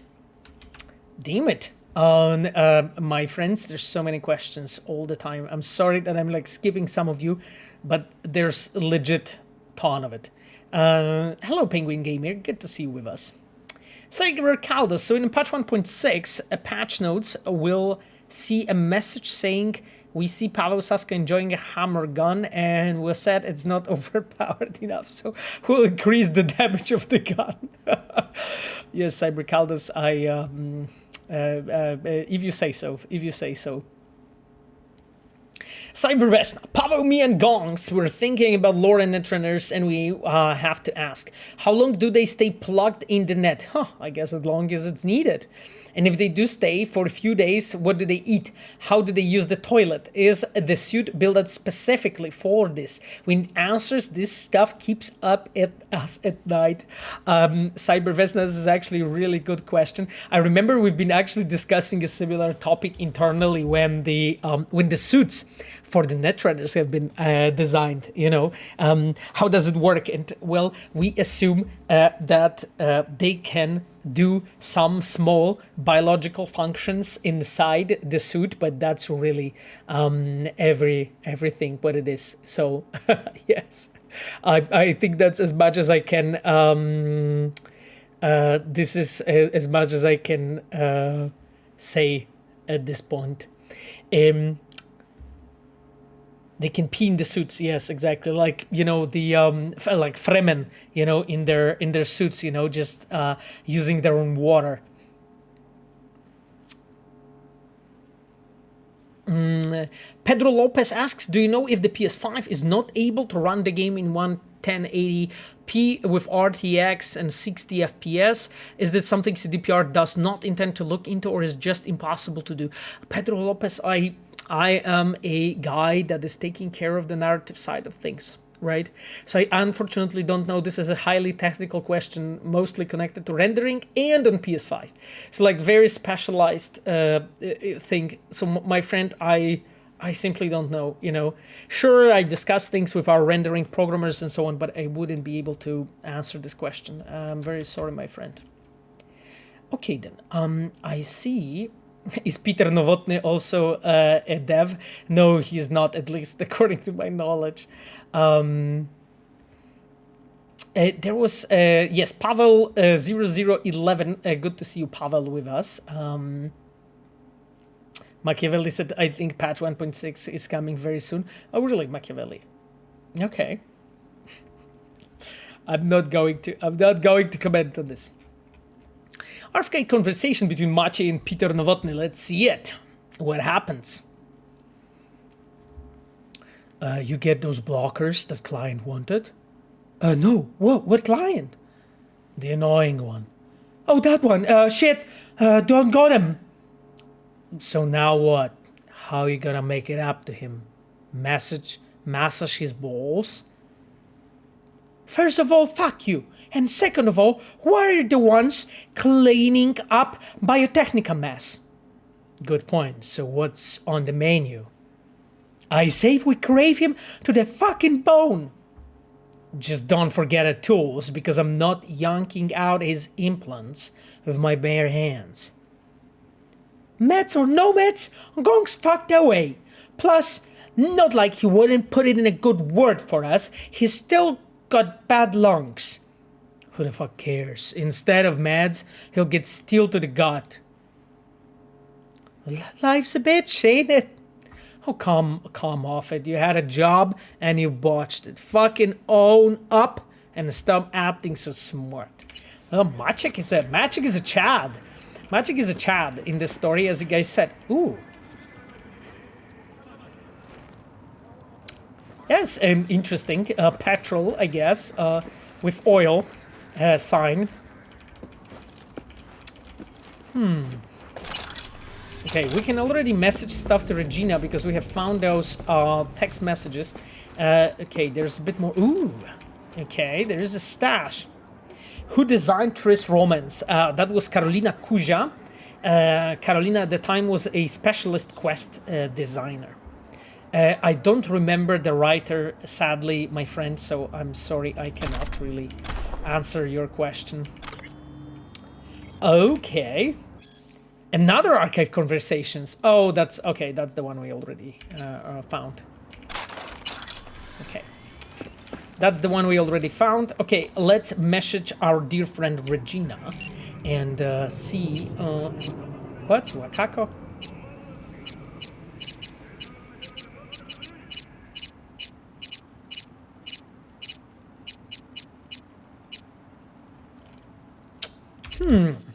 Let me check it out, my dear friend Regina, on deaf ears. Turns out Cedric met the same sad fate as the other Red Ocher members that Biotechnica was experimenting on. Scavs decided to kick him while he was down, and that's when he snapped, as would anyone. Oof. Poor Regina is going to have a stroke. First the corpus, then the scavs, and now you. You'd be at the end of that tunnel. Glassalalia, you're right. My gun is lethal. My gun is lethal. Volpin Rose, hey fellow Pavel. Hello Volpin, good to see you, my friend. Good to see you, my friend. Well, anyway, that's okay, so now we're going to do this gig. Oh, and there's a side job here. Jesus Christ, this like city center is like packed with stuff. One after another. Let me go actually. Notamovic, thank you so much, my dear friend, for the sub. Volpin, thank you so much for the sub. Damn. You guys are amazing. Thank you so much. Stranger 3. Hey Pavel, can you tell something about how different from artistic and technical point of view is process of developing expansions compared to work of a base game? I'm wondering if there's much that I can add to what was already discussed. Like, the thing is that, as we were talking in the past, when you're working on a base game, in many cases, you are developing a technology. Very often, you're developing tools. You are also developing big game features, and this is the important bit of the game development at that time. When No, don't do this. when you're working. Fucking dude teleported out. Oh, maybe he has fallen. Okay. When you're actually working on an expansion, you're not doing any of it. Like, you are in most cases not really working on the tools. You're in most cases not working on the engine, on like, I don't know, redoing the streaming. You're not really doing changes that are that big. You're in most cases simply working on the base of what you already have. And building on top of that. So that's quite different, actually. Like, you're, in most cases, just more putting more time into like building on the foundation that you have already built, you know, or rather than, you know, putting the foundation in place, I would say. So that's basically how it is. Cogito, thank you so much for gifting the subs. Damn it, Cogito, you are the best, man. Thank you so much, man, for gifting another subs to the channel. I think you're the one that has gifted like the most.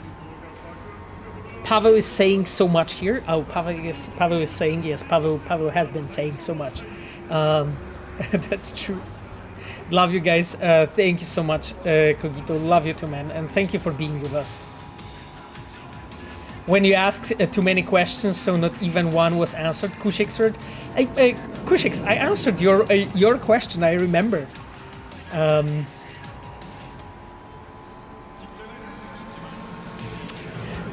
The exit to the next level asks, does the red engine render the lights effects in the real time, or are those pre-rendered? Exit to the next level, so that's not exactly my specialty, but I know a bit of it. So we are using something called GI, so global illumination, and the lights in a way are baked, but they can also be on top of that dynamic. So when you see, you know, in a time of day changing in Night City, you can see the position of the sun changing. You can see, you know, the cars, let's say, having their own lights. So the dynamic lights are on top of, you know, the how the space is lit, and that is GI is really crucial and important for us to make sure that the game is working in optimal way. Because as you know, like Cyberpunk works for. Was done for 10 different platforms,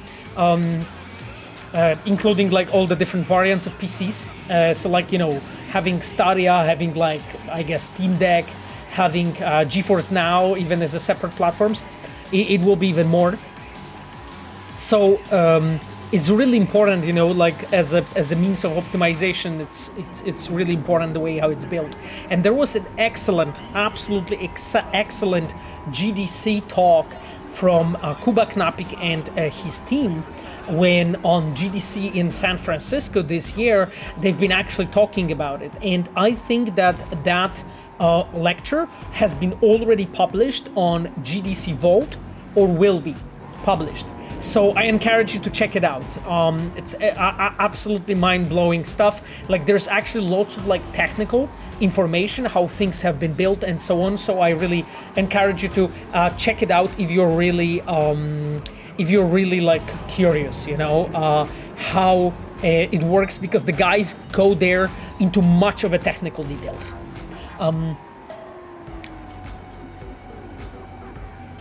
Okay, my dears, so it turns out that River has wrote to us. So let's check it out. Guess what, V? Today I founded my very own company. It's official. Night City Crime Ward.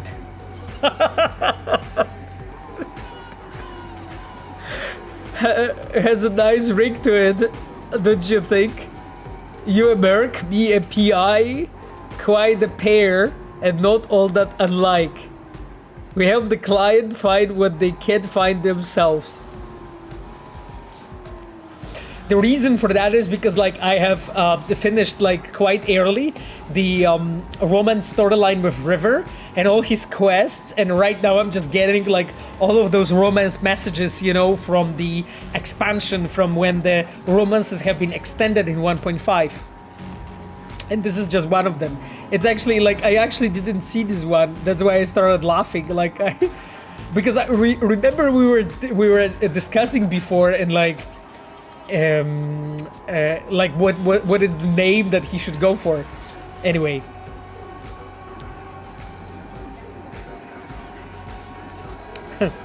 yeah, G Apollo, you're laughing out of Nightbot. Yeah, Nightbot is basically saying that, you know, there's no clickbait content in this stream. I hope that's really the case. Yeah, true, easy to get lost in the details. Don't know, sometimes it's my job to keep things hidden.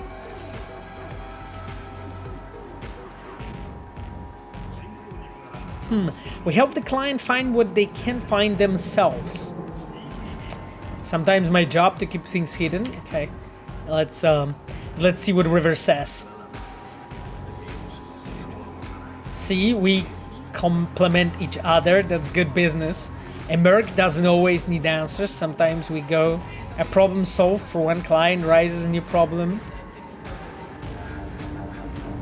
Okay.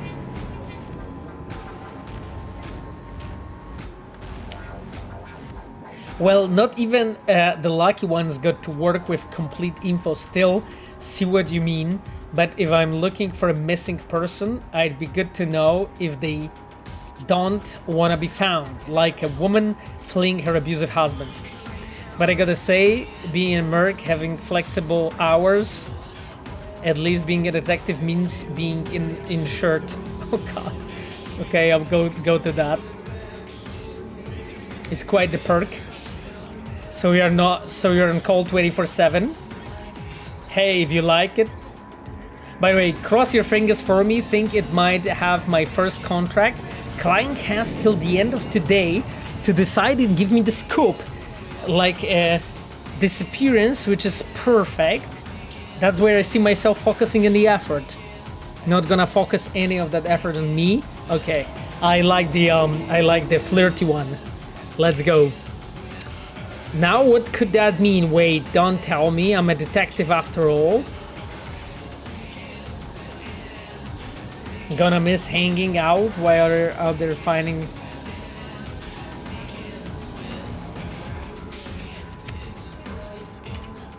Even take a shower and just get lost in thoughts. Gonna be me today thinking about you. Oh, well, if you get lost, I'll be here to find you.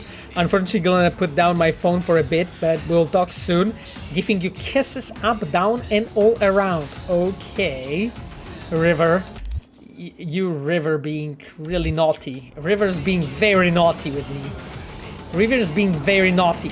Oh, by the way, my chums, I actually didn't realize that we have points to spend. That's so cool. I'll now basically take a look at your questions and spend some points because it's time to do it. Finally, I stashed 4 of them.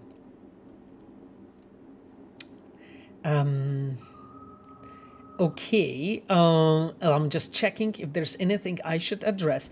Revolver or Salota? I have the impression that currently some fan bases of various franchises in pop culture think that they belong to them and they know better than the creators, filmmakers, devs, and what is better for their franchises. Are you a little worried that at some point you will end up in the studio having to deal with the fact that someone will start saying you destroyed the Witcher legacy, author X would never allow something like this, etc.?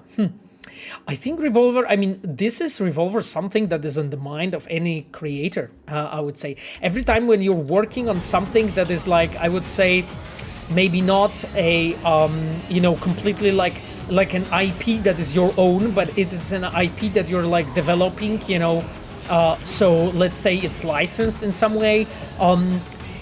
It's always a fear, that the fan base will tell you that, this is not what it's supposed to be or how it's supposed to be. And the same goes actually for not even just another media. So like, let's say people who play the games will say that this is not how in the books, another way around. It can be actually people who play the new game. They can say that it was not how it was in the game and so on. So Revolver, I think actually this fear is as old as really like licensing the IPs really have became prevalent and became a normal thing. I would say that is something that we are observing really, really often.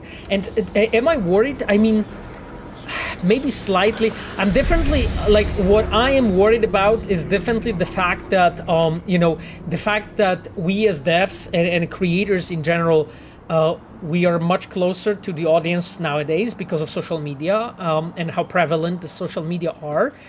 Because of that, it can lead to a lot of wonderful things, and it can lead to a lot of negative things, I would say.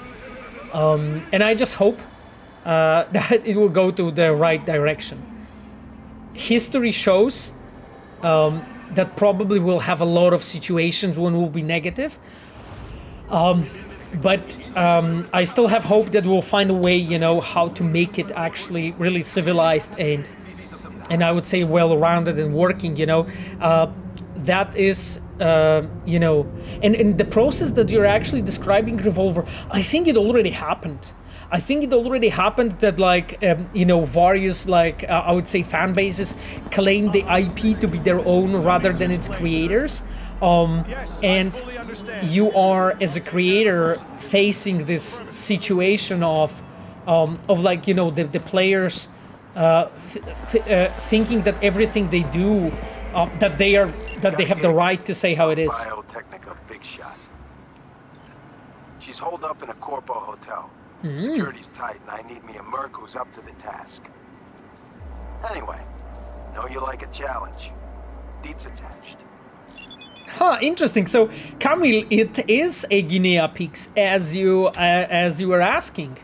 Let us check the. Let us actually check the description. Hello, Maverick 1822009. Hi from Germany. Hi from Warsaw, my dear friend. Great to have you with us on the chat. Thank you so much, Rocker Girlfriend, for being with us on the chat. I'm glad that you have decided to pop up.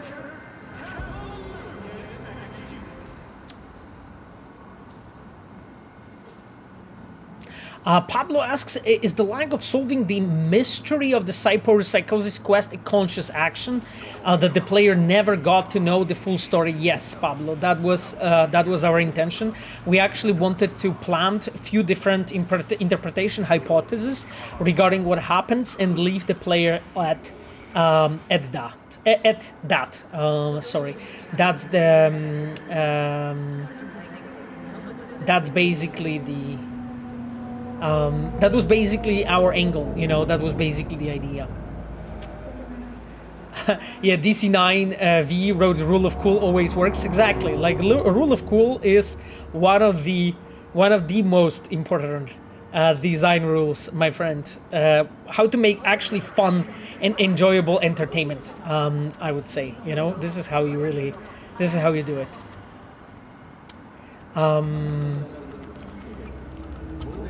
Eliminate Joanna Koch. Oh wow, isn't that the one that we've been actually helping in the past?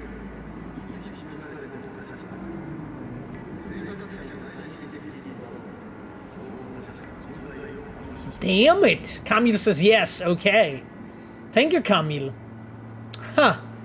Machiavelli wrote, for me, the John is Malorian's best designed pistol ever made. Animations, abilities perfect. Are we gonna see legendary weapon like that in the expansions? Machiavelli, I cannot say anything about the future content, my friend. You know it probably better than me at this point. You know it better than me at this point. But I'm glad you like the Malorian. I'm really glad you did. You do. This is a random question. Would you love to do a ghost hunt quest in Cyberpunk? Well, I mean the ghost hunt quest. I don't think it really fits. I mean, there were some you know, cyberpsychos and so on situations when we did kind of suggested, you know, things leaving behind a black wall, you know, and how that could potentially develop and influence what players doing. So I would leave it at that. And this is, I think, where the line is, where in Cyberpunk it fits. Like the ghost story per se is too much of a fantasy thread. Chick's name is Joanna Koch, regional director for the tech and development, or some shit Biotechnica. Means she tests all the shiny new gizmos. Last time gizmo she tested, that one flatlined over 70 souls. Folks from a clan called Red Orchard or something like that. Koch tried to dry the tears of victims' families with a few ennies. Never tried it, doesn't work. Yeah, our Red Orchid is coming back, my dears. Interesting. It's cool how those stories are actually combined and connected. Sure enough, book didn't come all the way. All them families pulled together to hire someone who give the director Koch the cardinal greeting she deserves. You know, the kind, super cordial, to show her they really care. I'll flick you the cords and the access code to the Corpo Hotel Koch is holed up in. Shoot me a word after the smoke's cleared. Okay, my dears, it seems that this is our type of a job.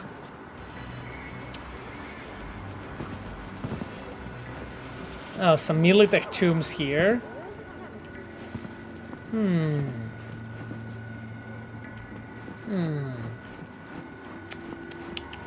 Let's just time for a bloodbath.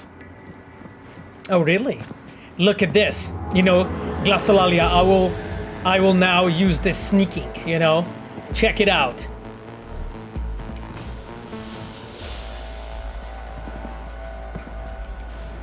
Huh. Here you go. So fucking sneaky. Nobody knows I'm here. I'm like a ghost of Night City.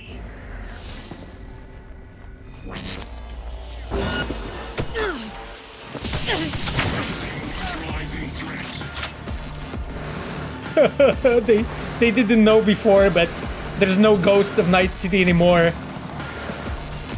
There's Punisher.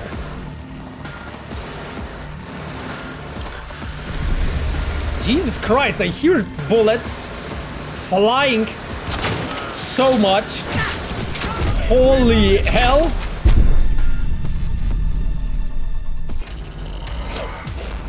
Bloodbath, as I said. Okay.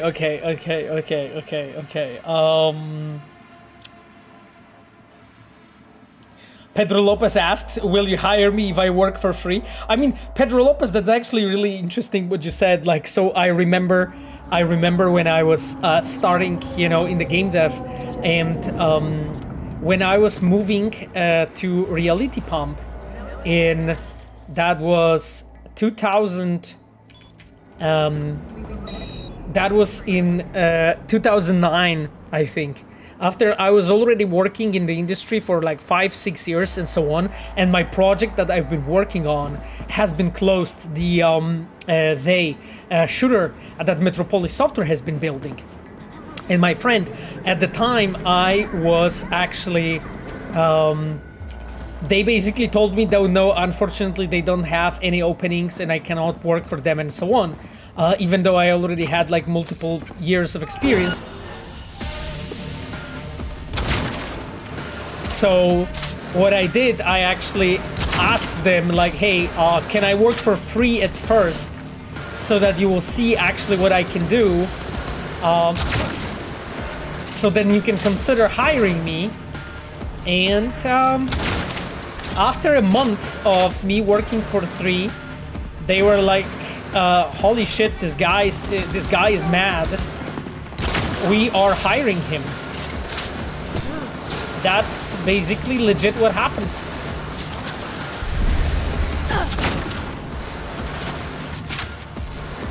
So I'm not recommending all of you to do it, but at the time that was definitely something I considered, and I'm glad I did, you know, because like in Reality Pump I learned so much, you know, how to build RPGs and so on. It really made me ready for The Witcher 3. That was the next game. Oh, holy shit. I missed. I literally missed. Okay.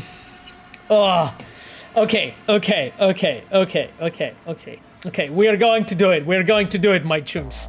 It's going to be great. I tell you that. You know. Anyway, in the meantime, Joe Craig redeemed the recommended reading.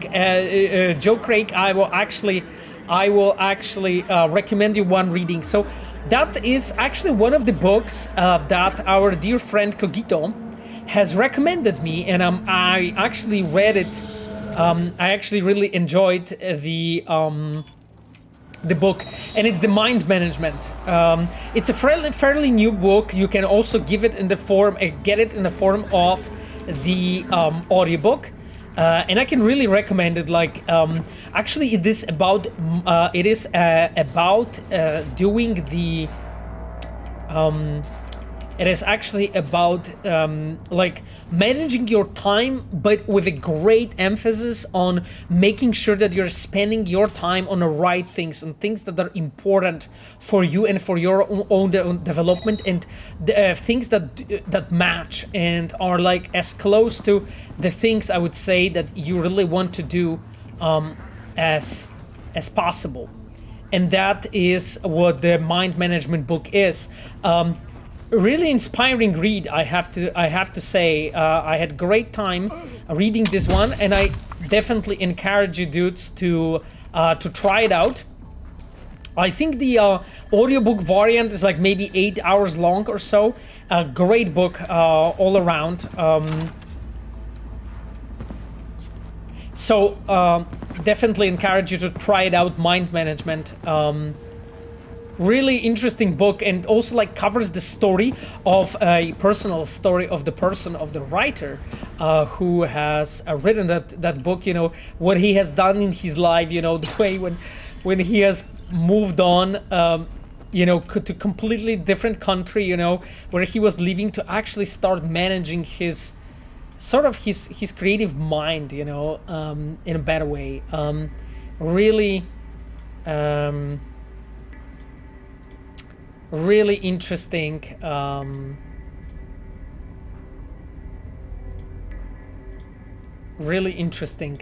read, I would say.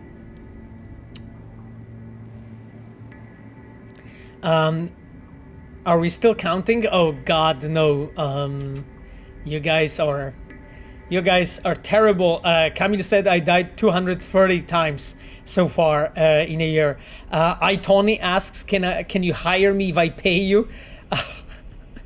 My friend, you are going to be my friend if you are going to stay on point, you know, with what you want to achieve. You achieve everything you want. Oh, Machiavelli asked now, he's Quest Director, one of the best video game studios in Europe. Thank you so much, Machiavelli, for this compliment. I really appreciate it.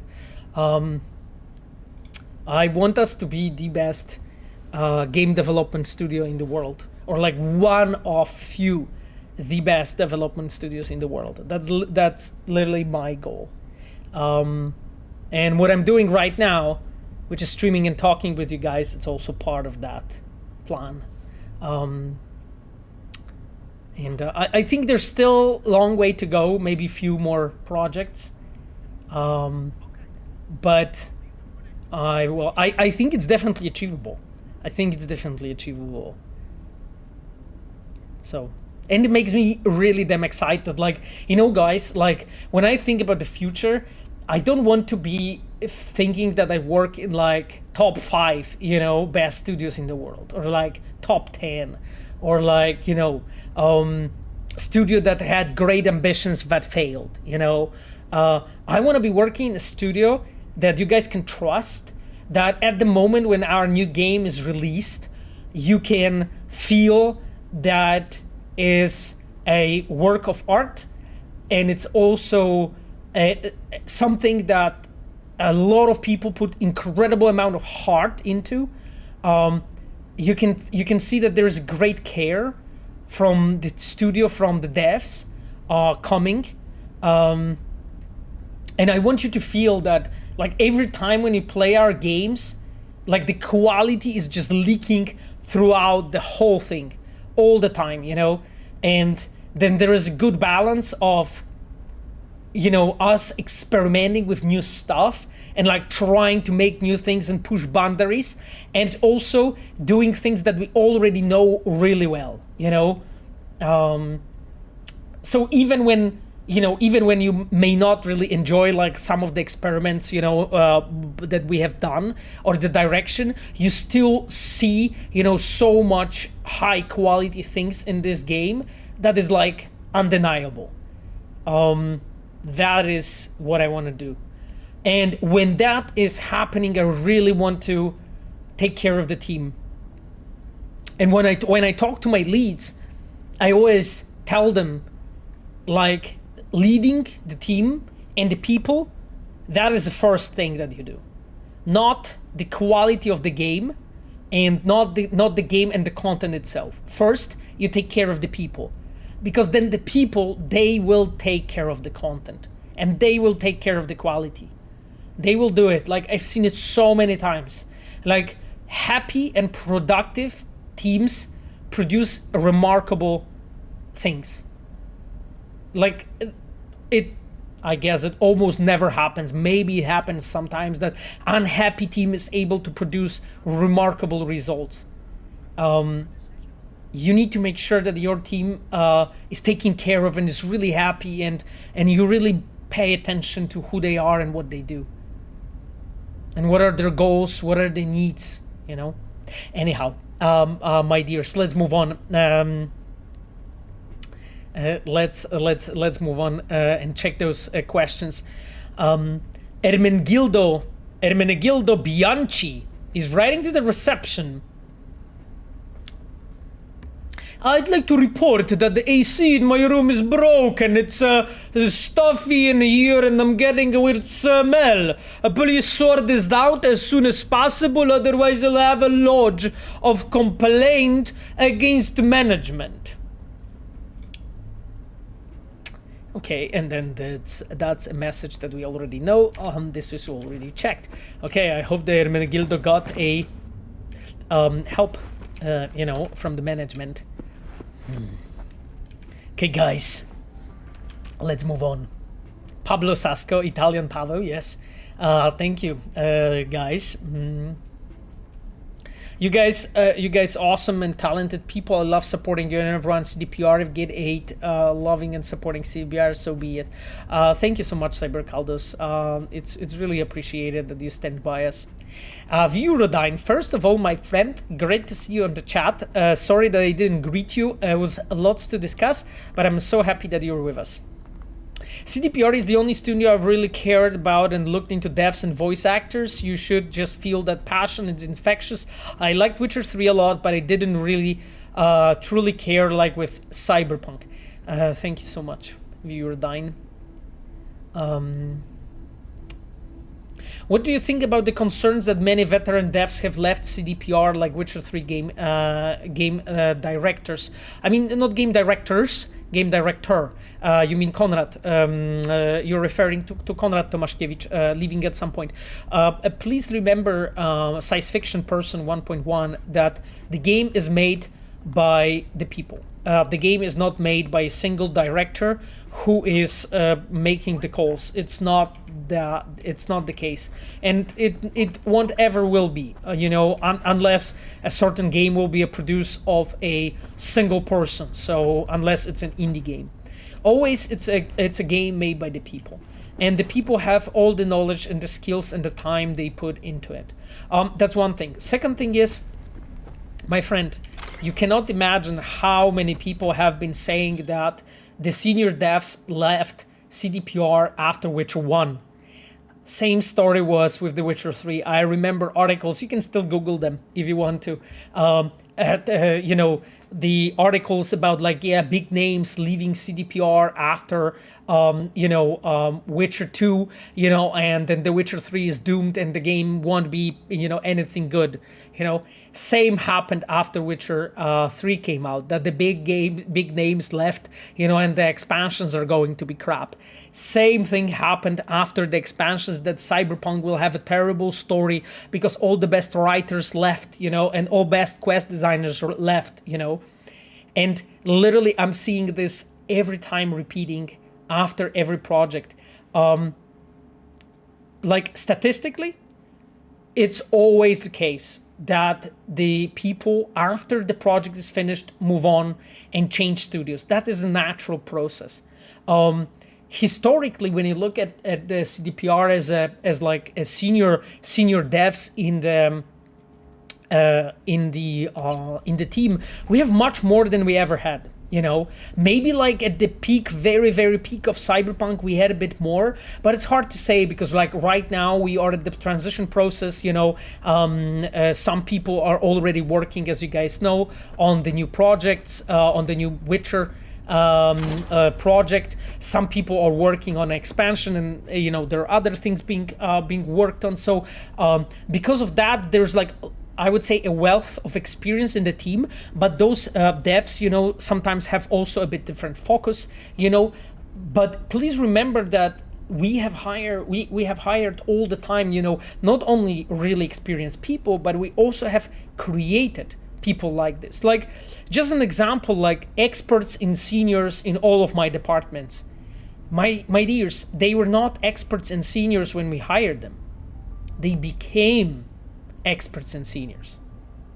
And I think in narrative, in my field, all of them stayed, actually. So I think that the discourse is literally the same thing as it always has been. I've been seeing it so many times that I'm not surprised anymore, you know, by those comments. And of course, you know, I would love all of the devs, you know, that have been with us, you know, and senior PLE people, and not even senior, just stay, you know, and make another game and so on. But people, please remember that people move on because of various reasons, right?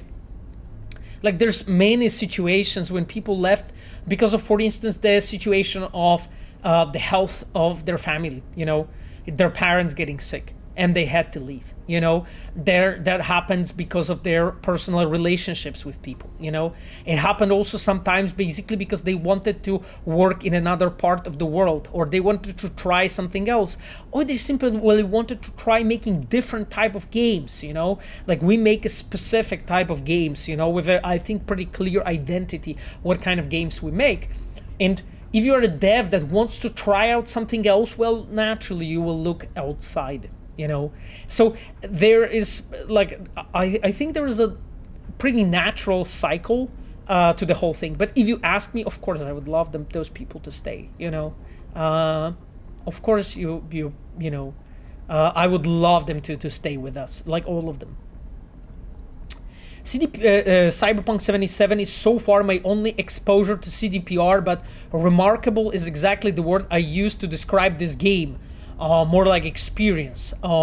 It's really a work of art, profound and rewarding in so many ways. You can feel the heart that went into every aspect. Thank you so much, Nocturne, for this comment, my dear. Did you water the plant next to you? It's hot outside, Chivag asked. Yes, my friend, I actually watered all the plants. I usually do water my plants on Saturdays. And also I have a gardener that comes in to take a look if they are all healthy and so.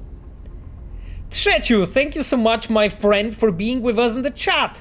Dude, I didn't see you, or girl, sorry, but I think you're a dude. I didn't see you for some time. Trechu, thank you for your comment. To which extent the future expansions plan to affect design of the main storyline or side quest design a base game? Is that you have to have them in mind in front, or you adjust expansion to fit the story was told in the base game version? Trechu, as you can expect, I cannot speak much about this because I would be spoiling you what we are working on. What I can tell you is look at Witcher 3. It's a lot of answers is there for you. I think it's a very good, I would say, example, you know, of an approach that we tend to take. You know, that's it. And you know, there are of course, you know, key differences because those are different IPs, and you know, things are different in Cyberpunk than they were in The Witcher. But I'm talking about the overall approach. Jack City TV, JCTV, thank you so much for being with us. I haven't played The Witcher 3 yet, but I love how immersive Cyberpunk is. It's one of my favorite games right now. Should I wait for the next gen? Or should I play it now? I mean, my friend, so next gen update is out, right? It was patch 1.5 and was shipped in February. So my friend, you are good to go. You are just good to, on the road, please do. Yeah, my plant is watered, don't worry. My plants are actually in a really good shape. To be honest, like I have a full, I have a full garden, just full of plants. But you know, I'm glad you guys care about my plants. Vierodine wrote, I beat Witcher 2 last night. Oh wow, that's really cool. It got really dark really fast. Yeah, it does. It was epic. Looking forward to going into Witcher 3 for a replay time on PC with all the knowledge I've learned about it though. Vierodine, that sounds very cool, my friend. I actually think that, you know, when playing Witcher 2, you can see basically the path that we went as a, you know, as a developers.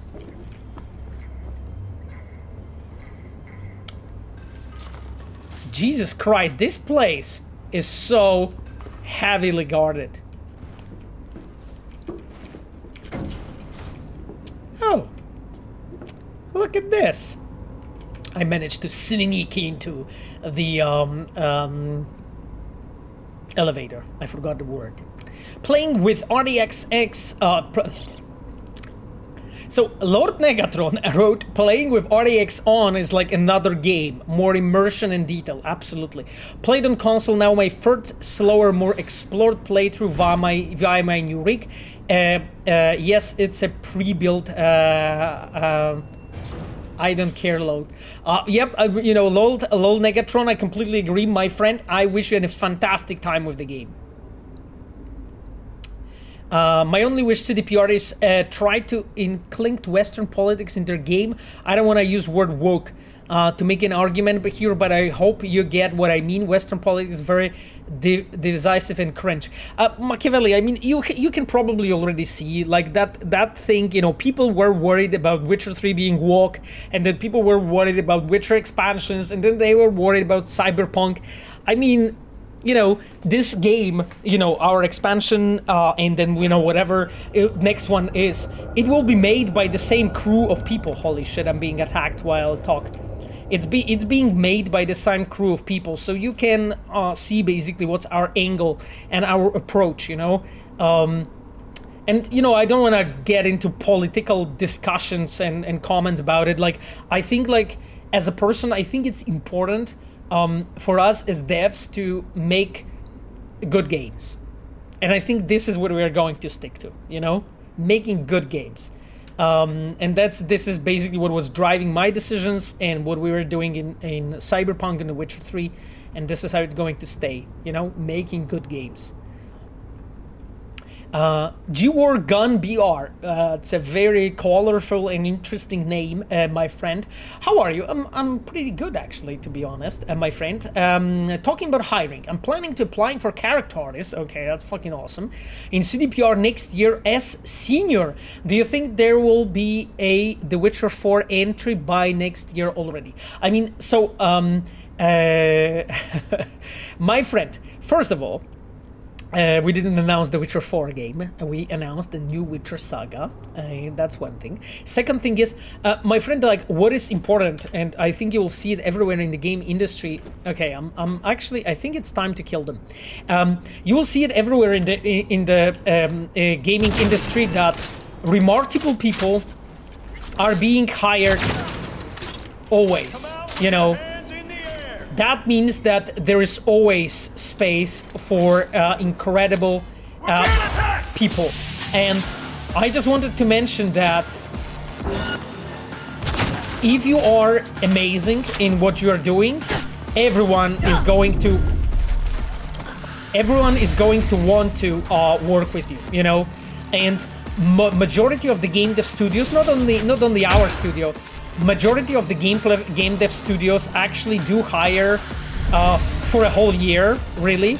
And this is something that we call in the game dev a opportunity hire. So that's a situation when you're actually...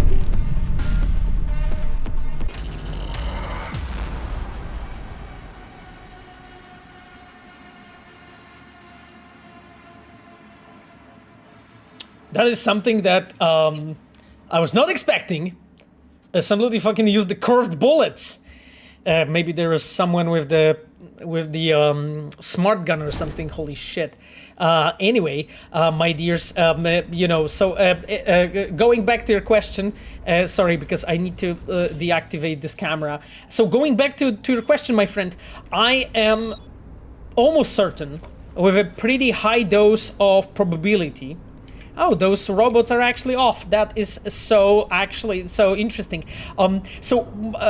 Like I think with a good dose of probability, you can say that there will be a space for a senior, especially that in the gaming industry, you can see that.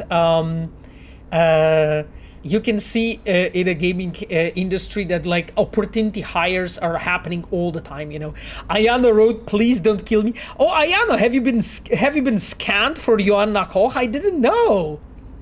Oh, look at that! Our dear friend Ayano is here. Okay, so what should I do? Holy shit! Can I do something? Chart jump. Jesus Christ. Da da da da da da da da. I'm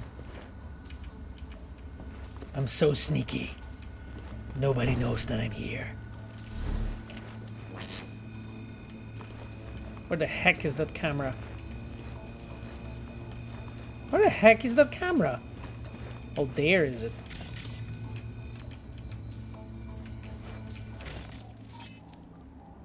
Okay, my friends, so let's go to the let's go meet Ayano. Time to save the game. Surprise. Okay, I had no idea. That you've been scammed. But again, you know, as I told you, like I have a generic face, and Monica doesn't. That's why she was scanned and I haven't. Very simple logic. Damn it! Okay, can I do it?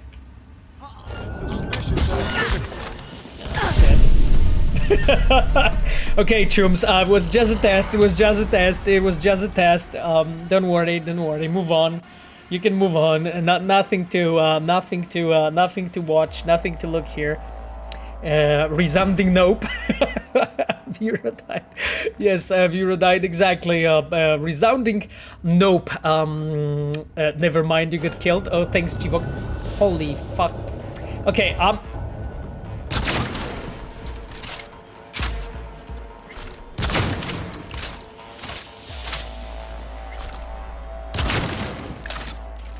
wait, what? Okay. Interesting pose, my friend. You know, just doing those calves, you know?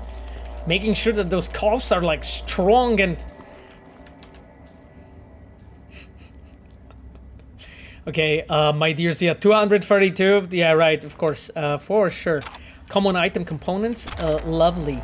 Okay, floor number 19. Let's go. What the heck, this fucking camera? Jesus. They just love cameras here. Okay, let's let this poor person. Someone here?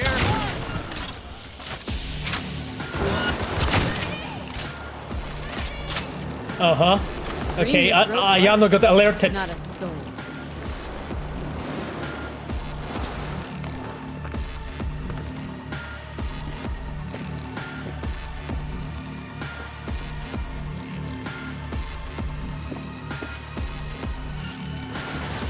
Brace yourself!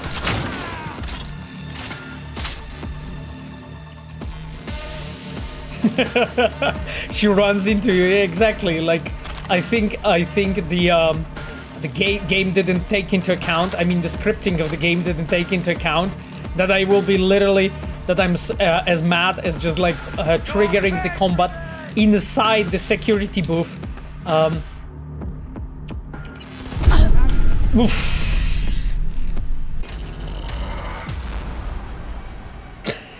Oh wow, that is embarrassing. That is like literally embarrassing.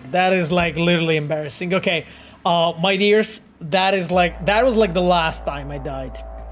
It was like last time I died. Now it's going to be like fucking hyper focus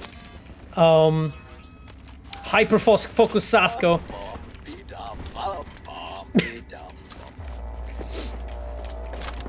Okay, let's go.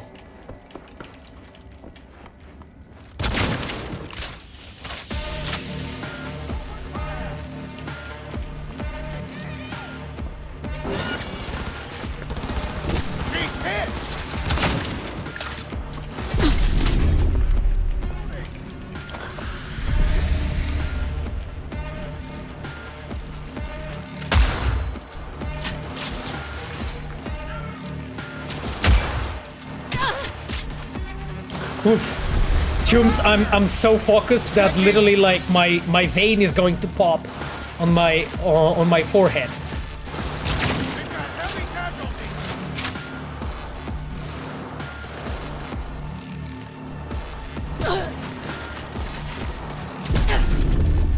Wait, what? No way. Okay, I tried to be I have tried to be clever. Okay, I have tried to be clever. Smart gun then. No. I'm going to whoop their asses. I'm going to whoop their asses. What was that, Pavo? That was yoga. I was just getting my old buddy stretched. Okay, you bastards.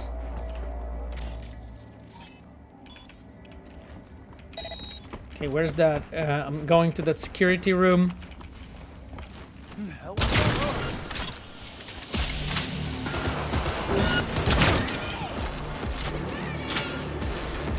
Scream your throat bloody.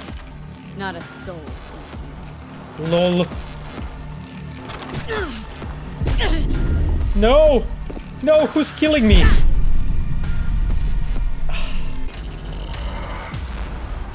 Okay.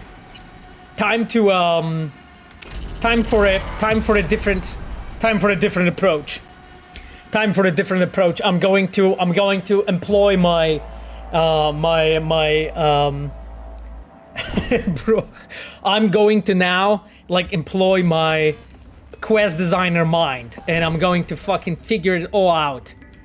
Okay, let's look at it. That art is actually pretty awesome. Okay.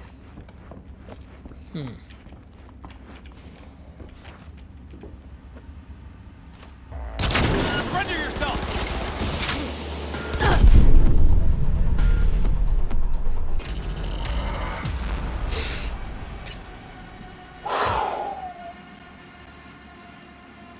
I'm sweating in my pants now. Seriously, like I think we are going to reach 300 today if it's like if it won't. Okay, I have employed my quest designer mind, but I think it was like not strong enough. I employed it like not strong enough. So now now time to employ it like even stronger. That's the oh, interesting. I found a door.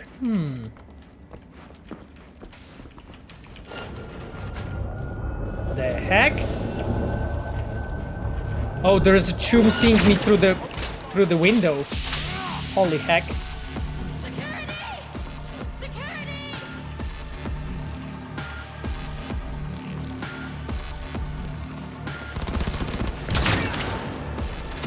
Okay, chums.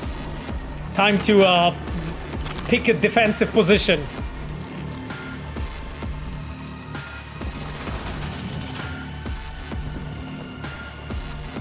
Fucking hell. Okay. That is totally fine. Wait, what? That doesn't look fine. Oh, because I walked into burning dude. Jesus. Damage from the flames. Target has corpse cyberware! Together! No! No! No! No, I'm refusing to die. At least. Where the hell is that person? Did he jump here? Oh, fuck. No, he just left.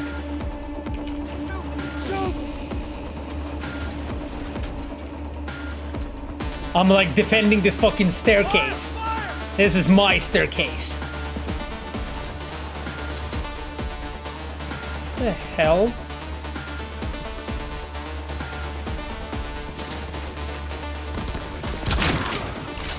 That is my staircase, as I said. Okay. Fucking tensions. Tensions high, my chums.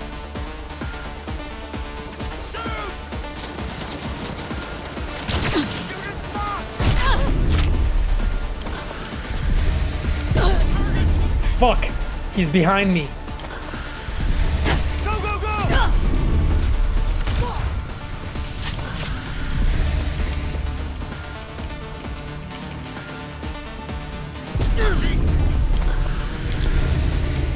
Holy shit.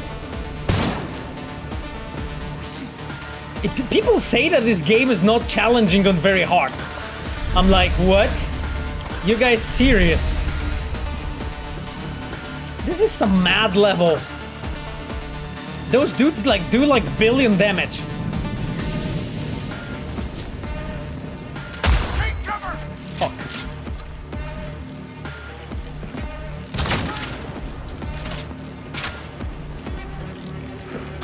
Okay, my chums. The situation is progressing.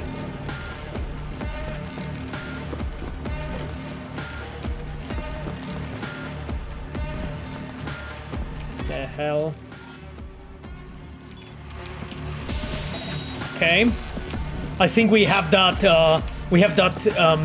roof under control. We have the roof under control.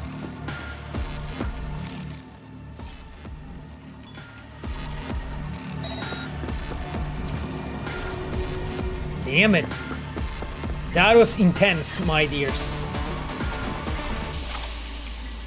Woohoo! And I can save the game. The cameras, yes, I saw it. Kirkov Kalashnikov, thank you so much, my friend, for being with us. It really depends on the build. With my Street Samurai build, even on very high, they don't have time to move a muscle, and they're already dead. I mean, Kirkov Kalashnikov, I suspect they're a fucking much better player than me.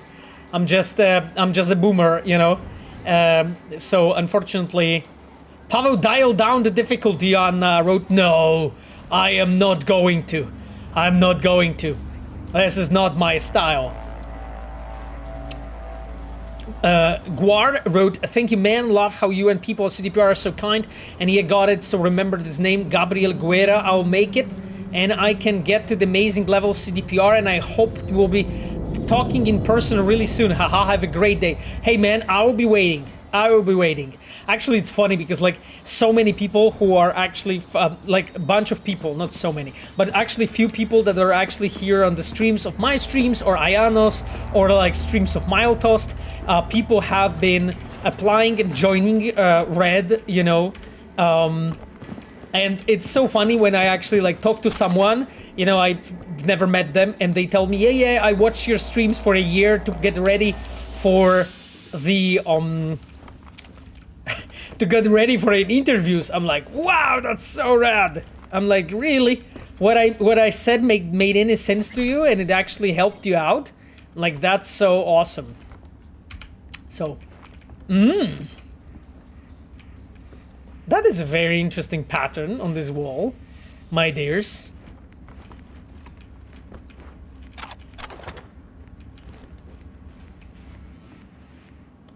Okay.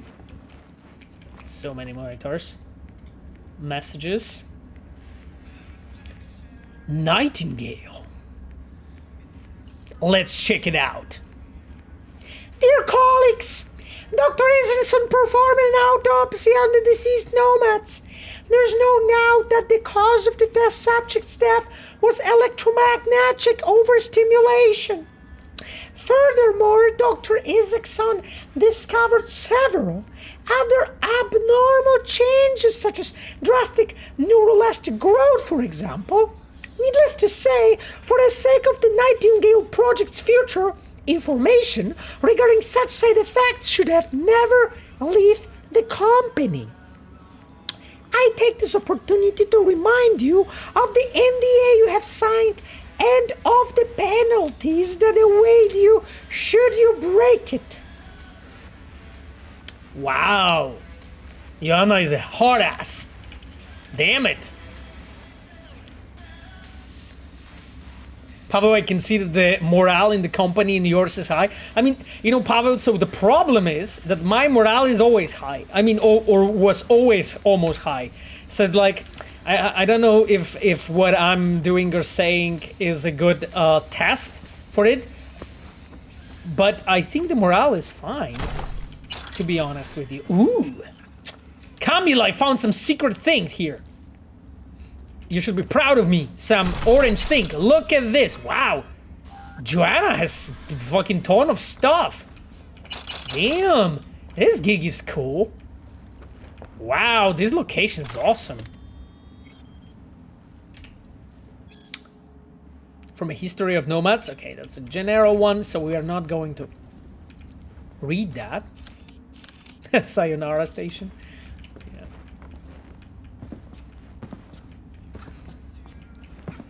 Interesting, very interesting and unique deco she has here. Is that Consuela from Family Guy? I have no idea. I like the fish tank with no fish. I mean, maybe it's a, you know, it's the bamboo. It's not a fish tank, my friend.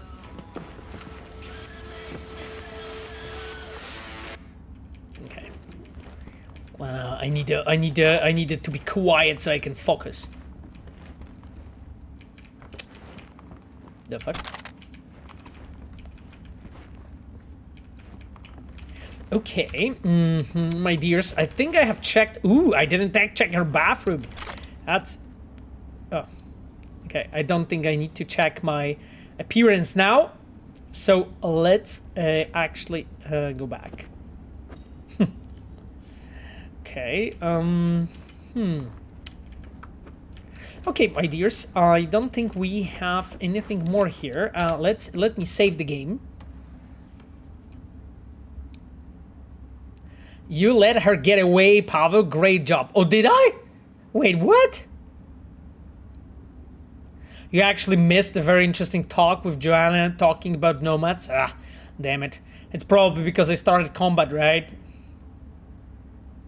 Well, at your first stream at the end, you looked very sad. Pablo wrote. Well, I mean... Pablo, I was in my thoughts. I mean, have I been very sad? Well, I mean, it was definitely more difficult time, you know, for us, for all of us, you know. So yeah, Pablo, absolutely, you know, absolutely. But you know, like I have also like adapted quite, you know, quite a lot to the situation and so on. I think all of us have, you know, to what has happened, and you know. At some point, you just turn this misery into actual action. Joanna! System breach impossible? Damn it. Joanna, I unfortunately need to execute you, I think. I think this is what's gonna happen. Because, a request. Biotechnica HQ to Lucy Stern. Please tell the security on site that I'm busy and that I shouldn't be bothered, and I'm not planning on checking out before the weekend. Food should be left at the door at the hours specified on my reservation. Thank you, J. Koch. Okay. So yeah, Chivok, so what should I do? What should I do? Should I run a foot or something? You know, Chivok, just go to Ayano and, you know, cover her eyes. Cover her eyes. Grab her. How am I supposed to grab her?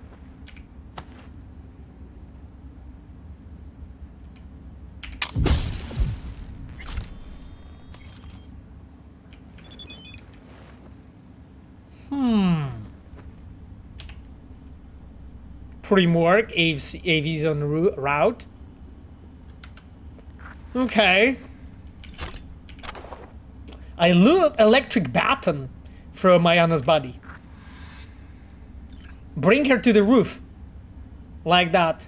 Bonk her with a dildo. Neutralize Joanna Koch and take her body on the roof. Why should I take her body on the roof? Oh, because it says so. Okay, that's the objective. I get it now. I get it now. You guys played it and you know, and I don't, so that's the reason. That's the reason why I'm a bit slow. How the hell am I supposed to get to the roof, though? Through the elevator?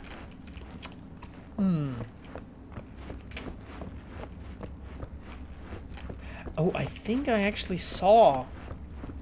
Throw her from roof? Pablo, you are just a, you know, devil's voice.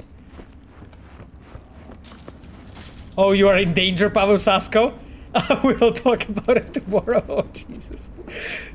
Wait, no, there's no roof here. Okay, so I need to find another way. I'm in danger. No. No. I'm just, you know, I didn't shoot you, Joanna. I'm just carrying her. Stairs, man. Okay, where are the stairs? Okay, I'm just checking. You know, where the fuck are the stairs? Oh, somewhere here. Here's the stairs. No, here's just a normal flat, right? Like, okay, this doesn't look like staircase. This is a bathroom. And we've been here. This is a kitchen. Okay, so this is not this place. Oh god damn it! They're even fucking marked, and it even shows. Sorry guys, I'm a boomer. There is a map. Yeah, I mean, you know, and I was actually even defending this staircase. I forgot that I was on the roof. Literally, what's the Polish word for stairs? Schody. Joanna. Oh, right. That's the one. Oh, I remember this one. That we need to put her to the body. Okay. Stay clear of the landing zone.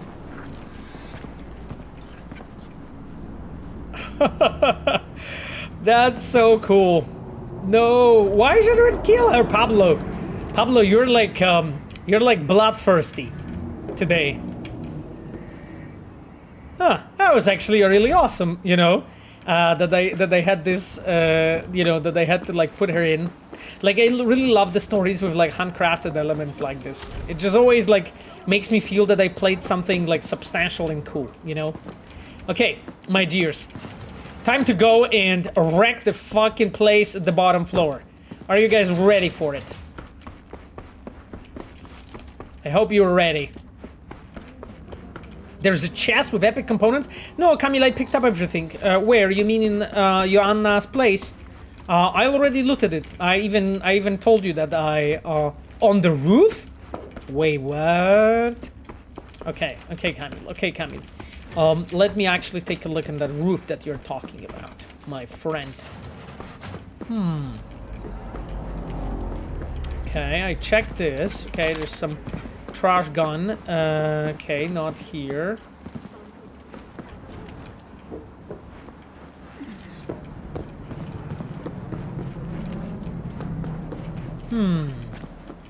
Okay, it's not here.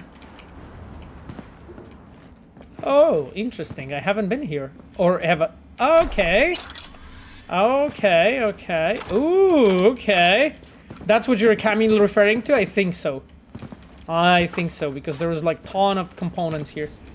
Not this one? Oh, okay. This is like yet another one. Okay, have I been here? I think so, but just a sanity check if anything's here. It's not here.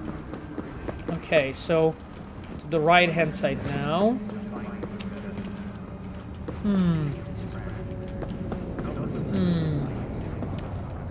Oh, here is it. Crafting spec, pacifier. Okay. Oh yes, I'm glad. Okay, that's cool. That's cool.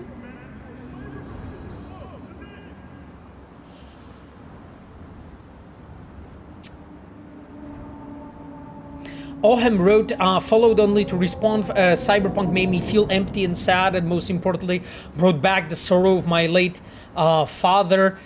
Never did the game affect me this deeply. Thank you for the game, and I hope if or when CDPR returns to the universe with the next installment, I will be looking forward to it. Thank you, Ohem, so much for your comment. I'm glad that really, like, you know, the game has brought something to your life. This is like literally the only actual reward for us as devs that I care about, you know. This is why this all of those things actually make sense, you know. And when it really matters to work on it. I wanted to read a comment from CQB02RMSE8RI. What determines how extensive the default dialogue of specific main NPC is? In Witcher 2, you could talk to Dandelion or Riorvet all about many things and learn their perspective about current events. In Witcher 3, the number of options to choose was drastically shortened, and in Cyberpunk even more so, to the point that those characters barely have any role when their quests are done. Very good question. It actually comes from the perspective of us seeing that this kind of content barely sees any play, I would say, you know, on the side of the players, you know. And when we were looking into like Witcher 2 or Witcher 3, like not that many really people cared, you know, about the fact that they could come back and talk a lot. However, I do completely recognize, and I think it's important that you can go back and those characters have those different lines and so on. Like the Witcher 3 line count has been less than a half of what Cyberpunk is, you know. So game in comparison to Witcher is just much bigger. But the thing is that not all the options can be like really easily covered, and that would require like writing so many more actually pretty long and expensive and complex, you know, scenes. So that is argument partially connected to the budget of the game, to the fact just simply that the sheer complexity of Cyberpunk is bigger than Witcher, and because of that we haven't been able to like cover as many things as we were able to on The Witcher 2, definitely, because this is what you're referring to. Well, Jesus.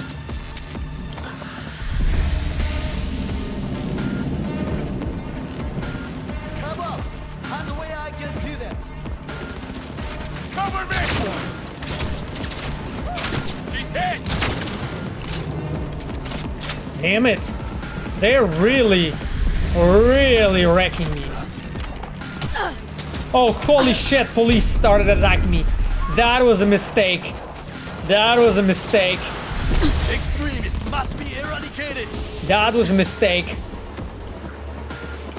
I managed to fucking Rambo the shit through it. That's not exactly okay, Dino, tell me. Joanna's already on her way.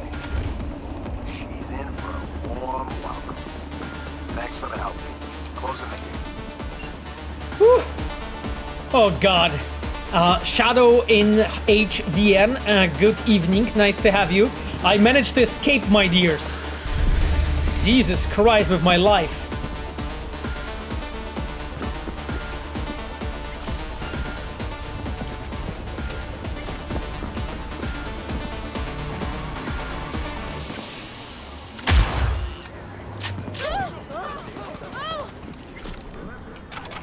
This is not illegal activity. I have shot that dude that was targeting me, and now I'm outside of combat and I can save. Everything's perfect. Okay, there are some bad people harassing this girl. I need to take care of them.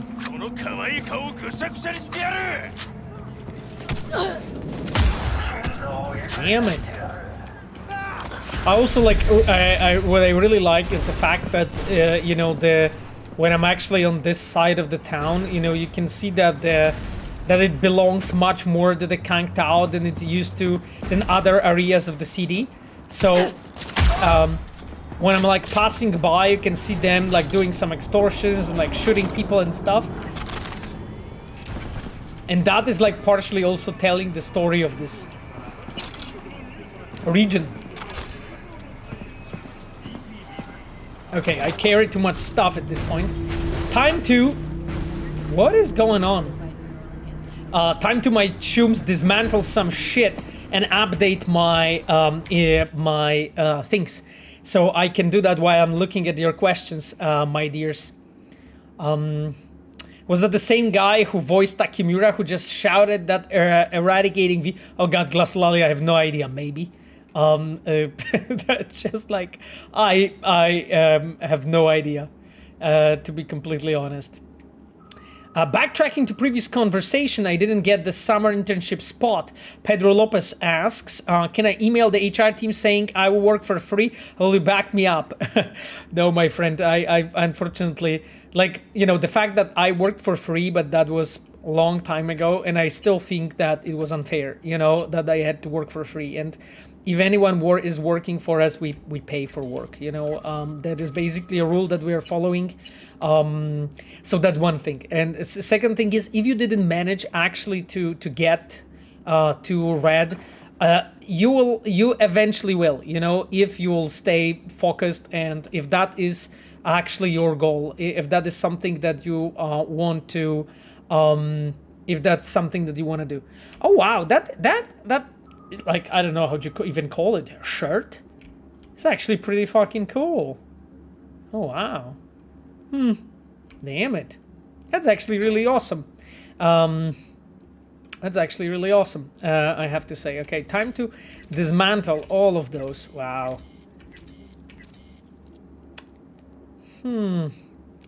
Reduces stamina consumption. Okay. I guess.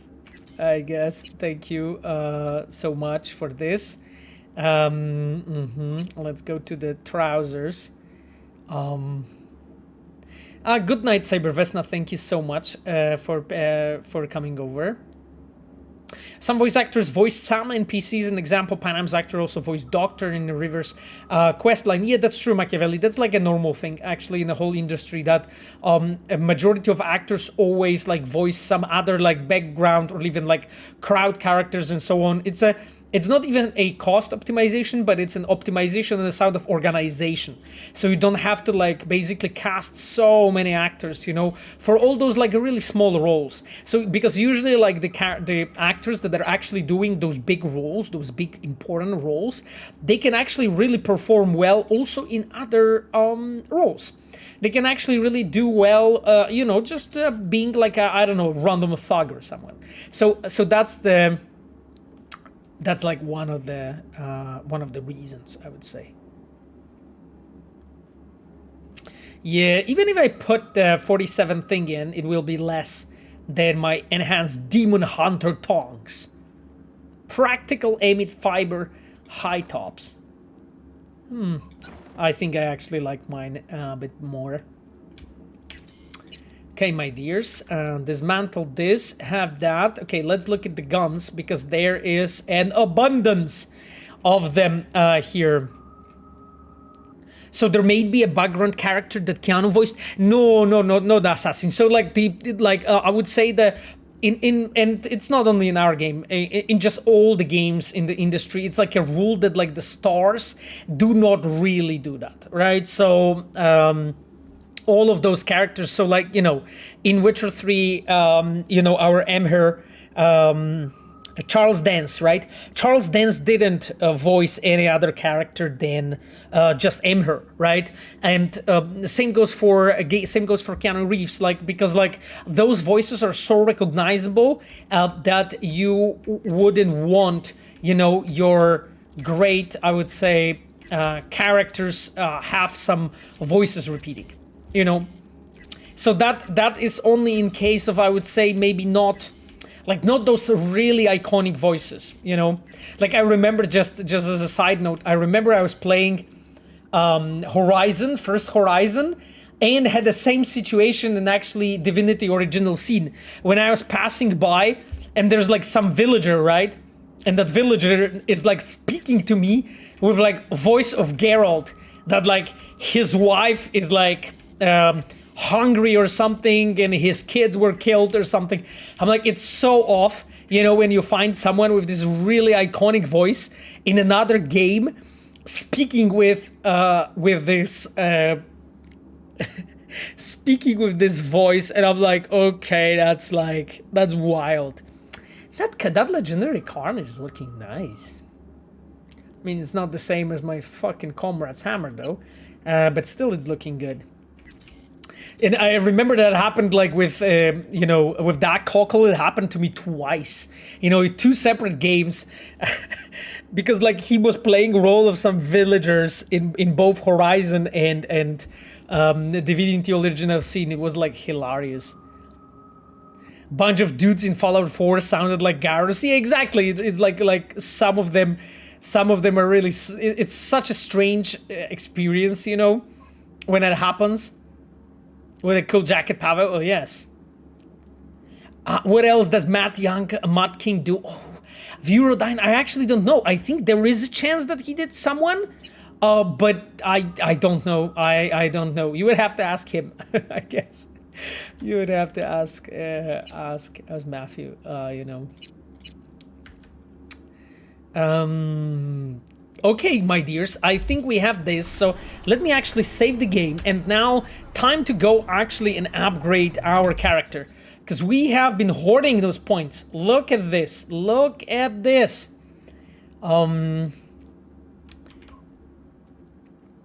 Have you seen the 4th episode of Stranger Things? Yes, I've actually even tweeted about it. I wrote of like a volume 1 of Stranger Things. I watched all of it. Loved it. Fucking absolutely loved it. Like, it's so well done. Like, I think this season is like definitely keeping up with the previous seasons. It might be actually even a bit stronger. Especially like Millie Bobby Brown and Sadie Sink. So Max and 11 from Stranger Things are so good. Like, they're literally carrying this show. Like, there's plenty of pretty decent actors there, but both Millie and Sadie are so good. Like, seriously, every scene with both of them is great. Like, it's literally like they are carrying this show. Honestly, so I'm really looking forward to the volume 2 of Stranger Things 4. I'm really curious, you know, what will happen. Is it common for studios to freely let developers voice smaller characters, random generated NPCs? Does NPC do? The CDPR does it. Uranium Bullet asks.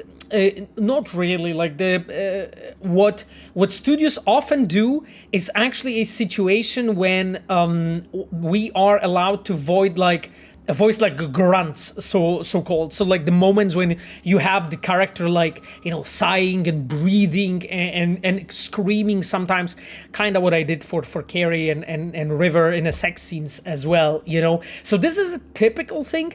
What you would do, you wouldn't make take the devs to make them voice the characters. But please have in mind that I'm talking from the perspective of developers located in Poland, you know, with some other studios all around the place. But we don't really have this many people that could like naturally and well voice the characters in many different languages, being and feeling native, you know. And that's really an important element, you know, to it. It still needs to, like, you can make it in a house, but it still needs to slap. It still needs to be good. You know what I mean? Okay, handguns, assault. Yeah, because we did the assault for our sniper rifle. We did the handguns for this. And I remember I was pumping slightly more points into body so that I won't be dying this often. And I think this is where we've been. Because I don't think in assault we needed anything more. Each headshot reduces recoil, but that is not important because I reload.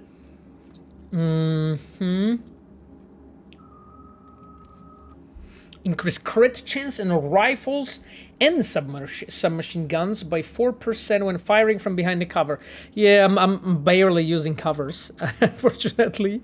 Reduces recoil. Is that worth it?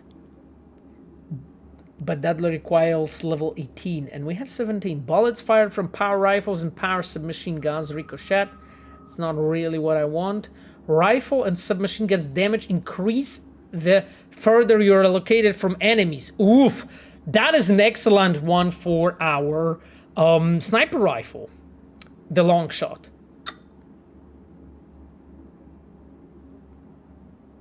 Increased damage with rifles and submarine guns, 35% when standing still. That's me. Okay. So here I could potentially go 1 point, and I think I'm going to do this. So we go reflexes 1 point, and then we go 1 point into long shot, my dears.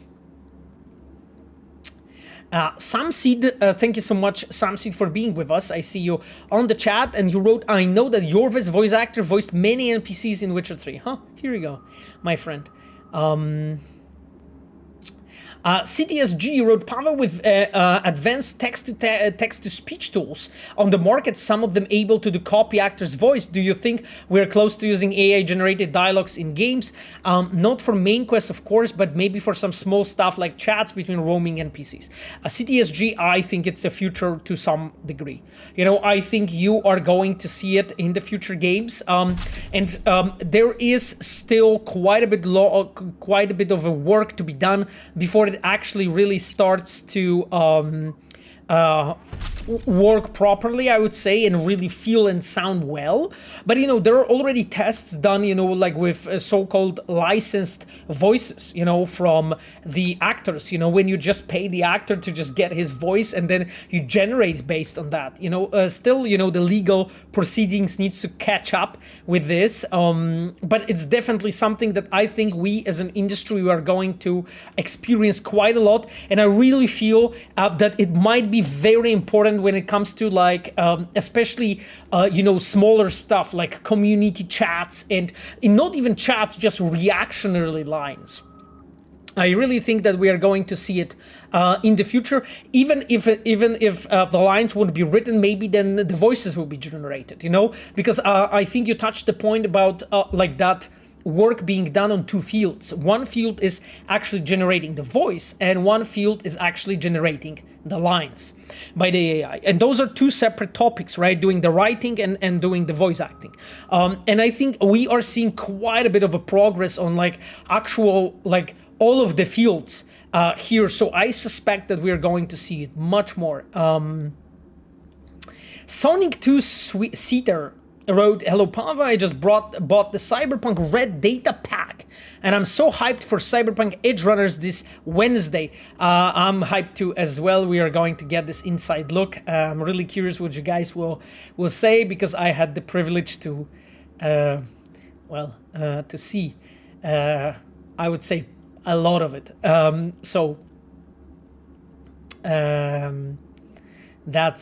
That's basically how it is. I think that Outer Worlds Obsidian did it for voice acting, generated voice. In Hades, I have no knowledge about this, so I didn't hear about it actually. If you say so. So can't really offer much more insight into this. Okay, my dears, I think time to put actually something into body. So there's athletics, and I think this is, we have 12. Increase melee damage, that's not what I want. Reduce fall damage, okay, maybe. Health regen activates 20% faster during combat, this could be useful. Allows you to shoot pistols and revolvers on sprint while carrying a body, wow. Dodging does not drain stamina. Epimorphous, increased health regen threshold from 60 to 65 in combat and to 100% out of combat. Increases carrying capacity, that would be nice, I think. Reduces amount of stamina consumed when blocking, and this is like on 20, on 18, on 20, on 14. Mitigation chance. Okay, I think that we're going to put the body into this and then probably go into health or regen then. Because I'm just thinking increase health from 60 to 65 in combat to health regen activates 20% faster. I think I'm going to go with this to just make me more, survive more, actually. Getting hit does not interrupt the health regeneration. Or maybe this, actually. Should be the solution. I immediately spent on behind the scenes when I hit 3K. Oh, Machiavelli, I'm telling you guys so much behind the scenes that you just constantly get behind the scenes stuff from me. Anyway, I think I'm going to put this into body. Okay, we are good. And now, my dears, I have to admit that one of the cooler parts for me is like when I go to character and I check if I can actually upgrade my weapons. Yeah, we reached the capacity with our Overwatch, but okay, let's upgrade all of it. Let's upgrade all of it. That's cool.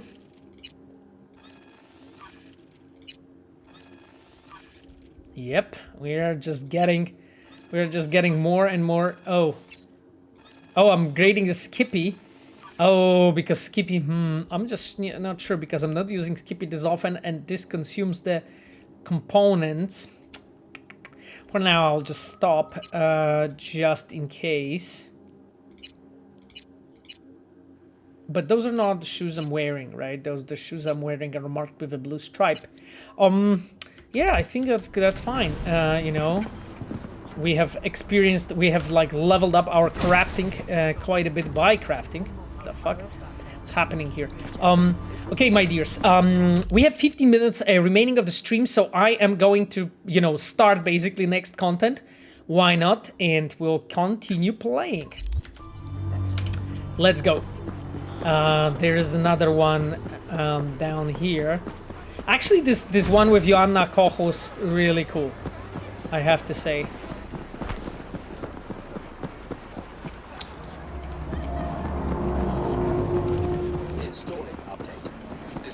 This gig has an amazing view. Okay. That's very cool. That's very cool. I'm gonna jump, because otherwise I'm going to die probably. Why is there a level cap? Well, I guess because otherwise you would just get infinitely powerful. That's like one of the really old ways how the games are making sure that you are not, you know, breaking the economy of the game. But truth to be told, I'm so overpowered already with level 43. Oh, lol. Someone has fallen down and dropped the baseball bat. Oh, wow.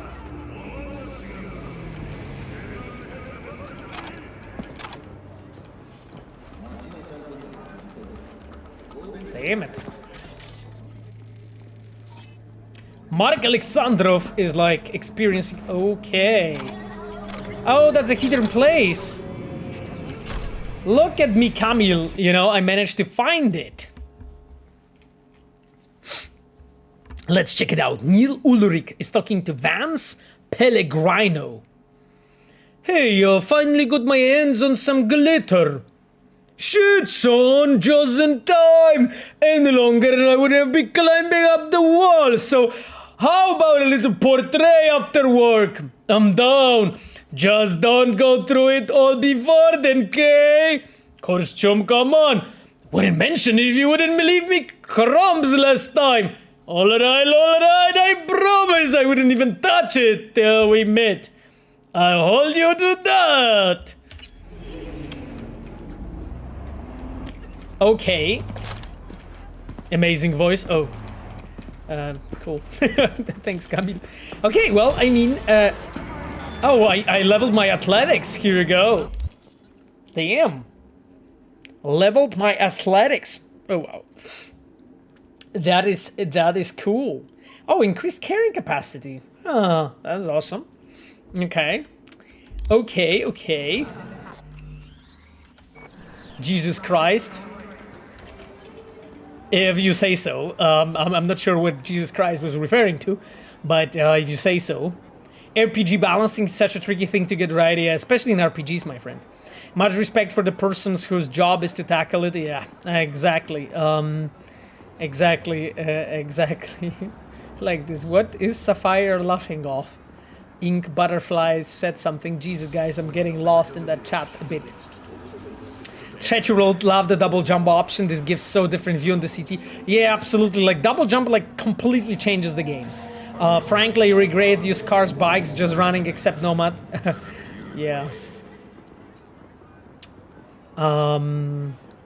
Okay, I'm just checking if I missed any important questions. Oh god, my nose. I know you're not a gameplay designer, but maybe some crafting perks can be moved to other attributes and skill trees for balance. It seems like not dumping your points in tech can hold your character better. Huh, uranium bullet, that's an interesting point actually. Like, that like, you know, crafting and just upgrading is so... It makes you like so powerful. Damn it, this city looks so fucking cool.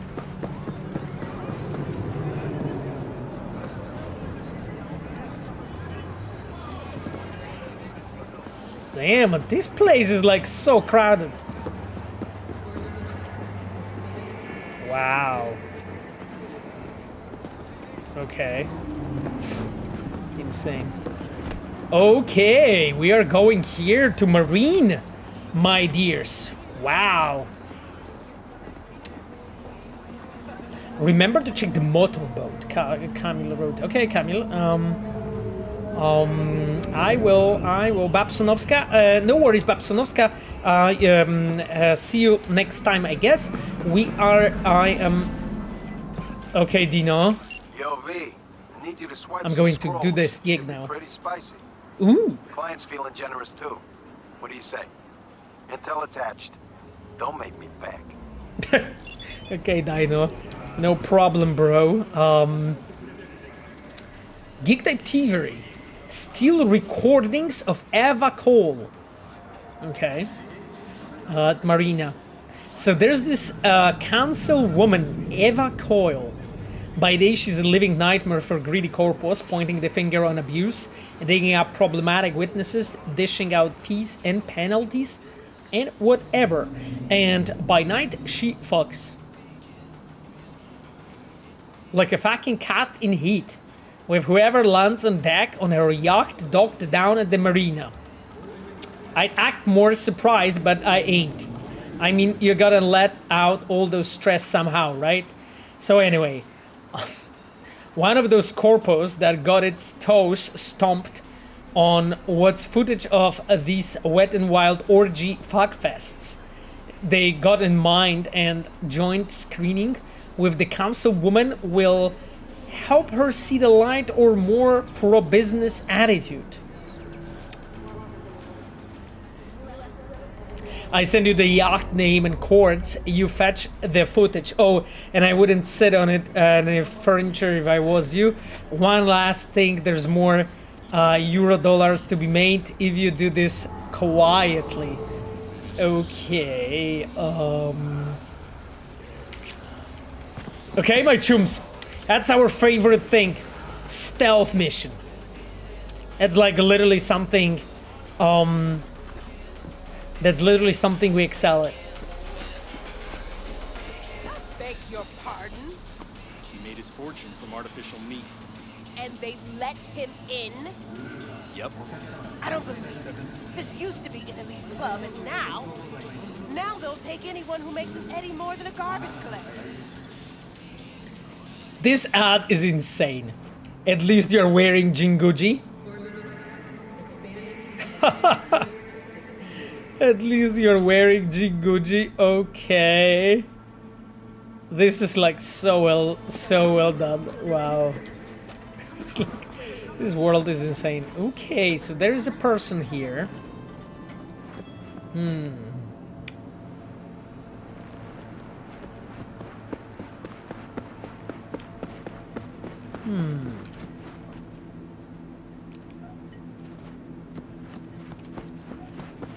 Interesting. Damn. Look at this. Oh, that's the one I can buy. Oh, that's a caliber I can buy.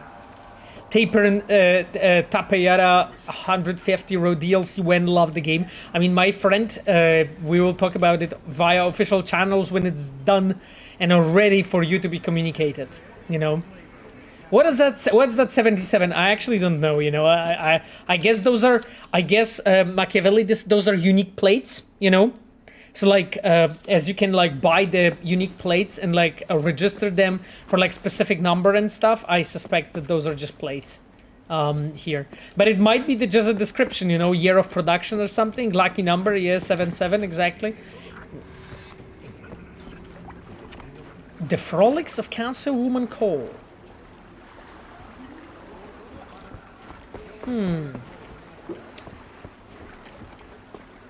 Oh, hey. Some cool couple here. You know, guys, that I've never been here. Wow, this game. The fuck? AV's flying. This game has like so much stuff. I haven't been ever here. Like, I think there is of course, what the fuck? Dude, how are you parking? There is, of course, you know, the quest with Kiri Eurodyne, and that's the one that I played, but I don't think I've seen it from this perspective. I mean, this marina. Okay. So we are supposed to get there. Let me be sneaky. On the left, there's a truck in water? Oh, really? I see the stuff here. Jesus, there's so much trash. Oh wow, this doesn't look nice. Okay, I'm under that. Oh, I'm on the hostile area now. Holy shit.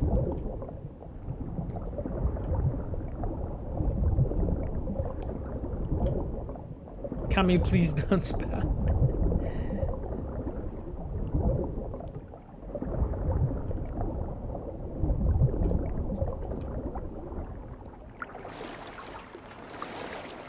So it is a hostile area. You're here? Oh no, I'm chilling. Don't worry. Don't worry. Don't worry.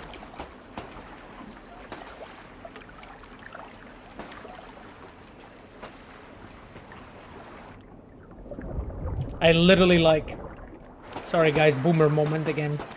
Instead of just getting off, I just like walked back. Okay, I'm so sneaky. Yeah? How's the new hand? Fucking nice. Something's wrong with this thing. Great, thanks. Okay, my dears.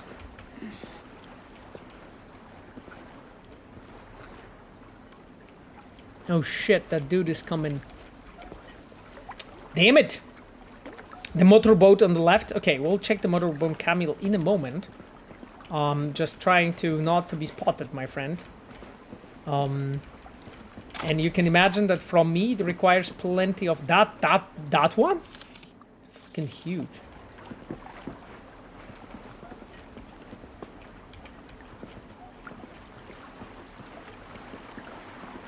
Actually, the sound of water is so calming, you know, my dears. Okay, Camille, no worries, no worries. We'll check it out in a second. I'm just trying to be not spotted. Isn't that the samurai? No, it's not. Oh, there is a chomp there.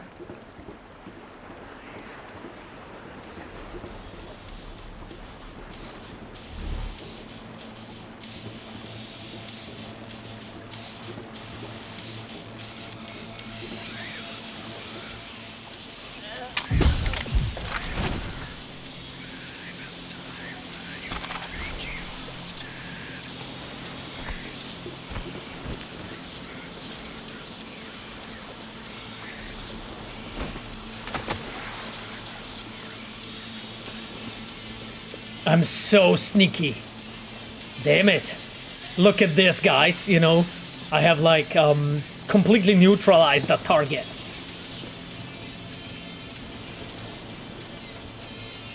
Holy heck.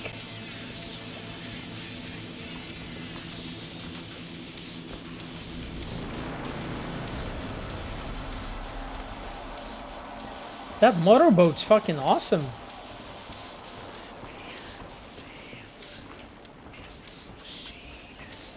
Okay, can I get in? Wow, I can get in. CV, people in this city are eating out of tubes, sleeping rough, and here, golden shitters. Where's the shame? Where is the fucking shame? I don't know, Johnny. Let me just ask the next billionaire I bump into on the street. Tell him Johnny Silverhand asked. No need to ask anything. Just spit in their face. Okay, I mean that was such a cool exchange. Okay, that's the music.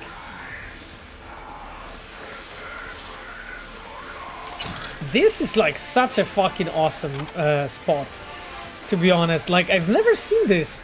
Wow. I'm like when I'm playing this game like post release, I'm like finding so much cool stuff here, everywhere. The myth of air. Okay, I guess this is not.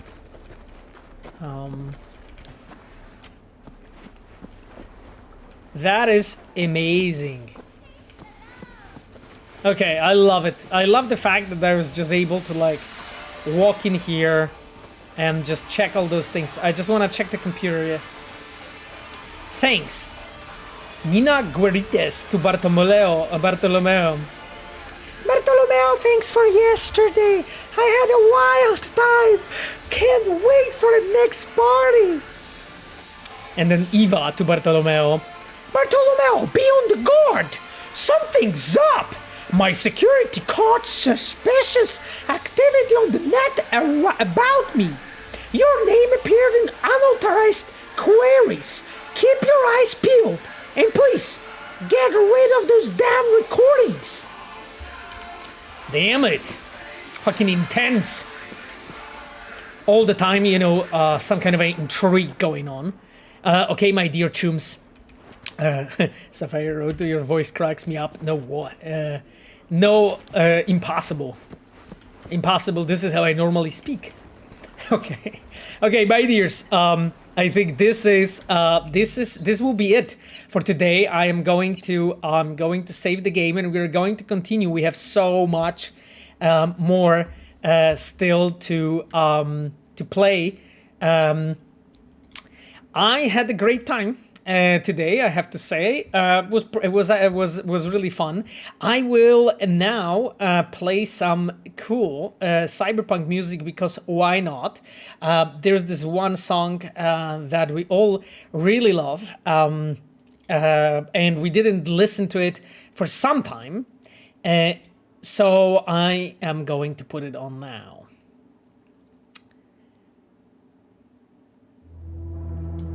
Thank you so much, Cogito, for being here with us and for modding.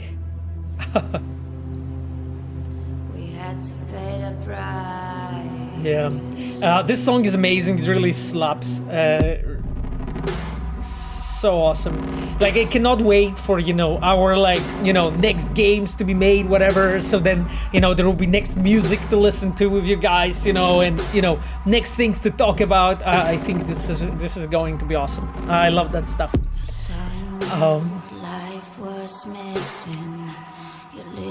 Thank you so much, Kirkov Kalashnikov. Thank you so much, Ayano. Thank you so much, Ayano, for being with us. So, my dears, I wanted to mention those that have been here, or at least those that I managed to see from our dear red team.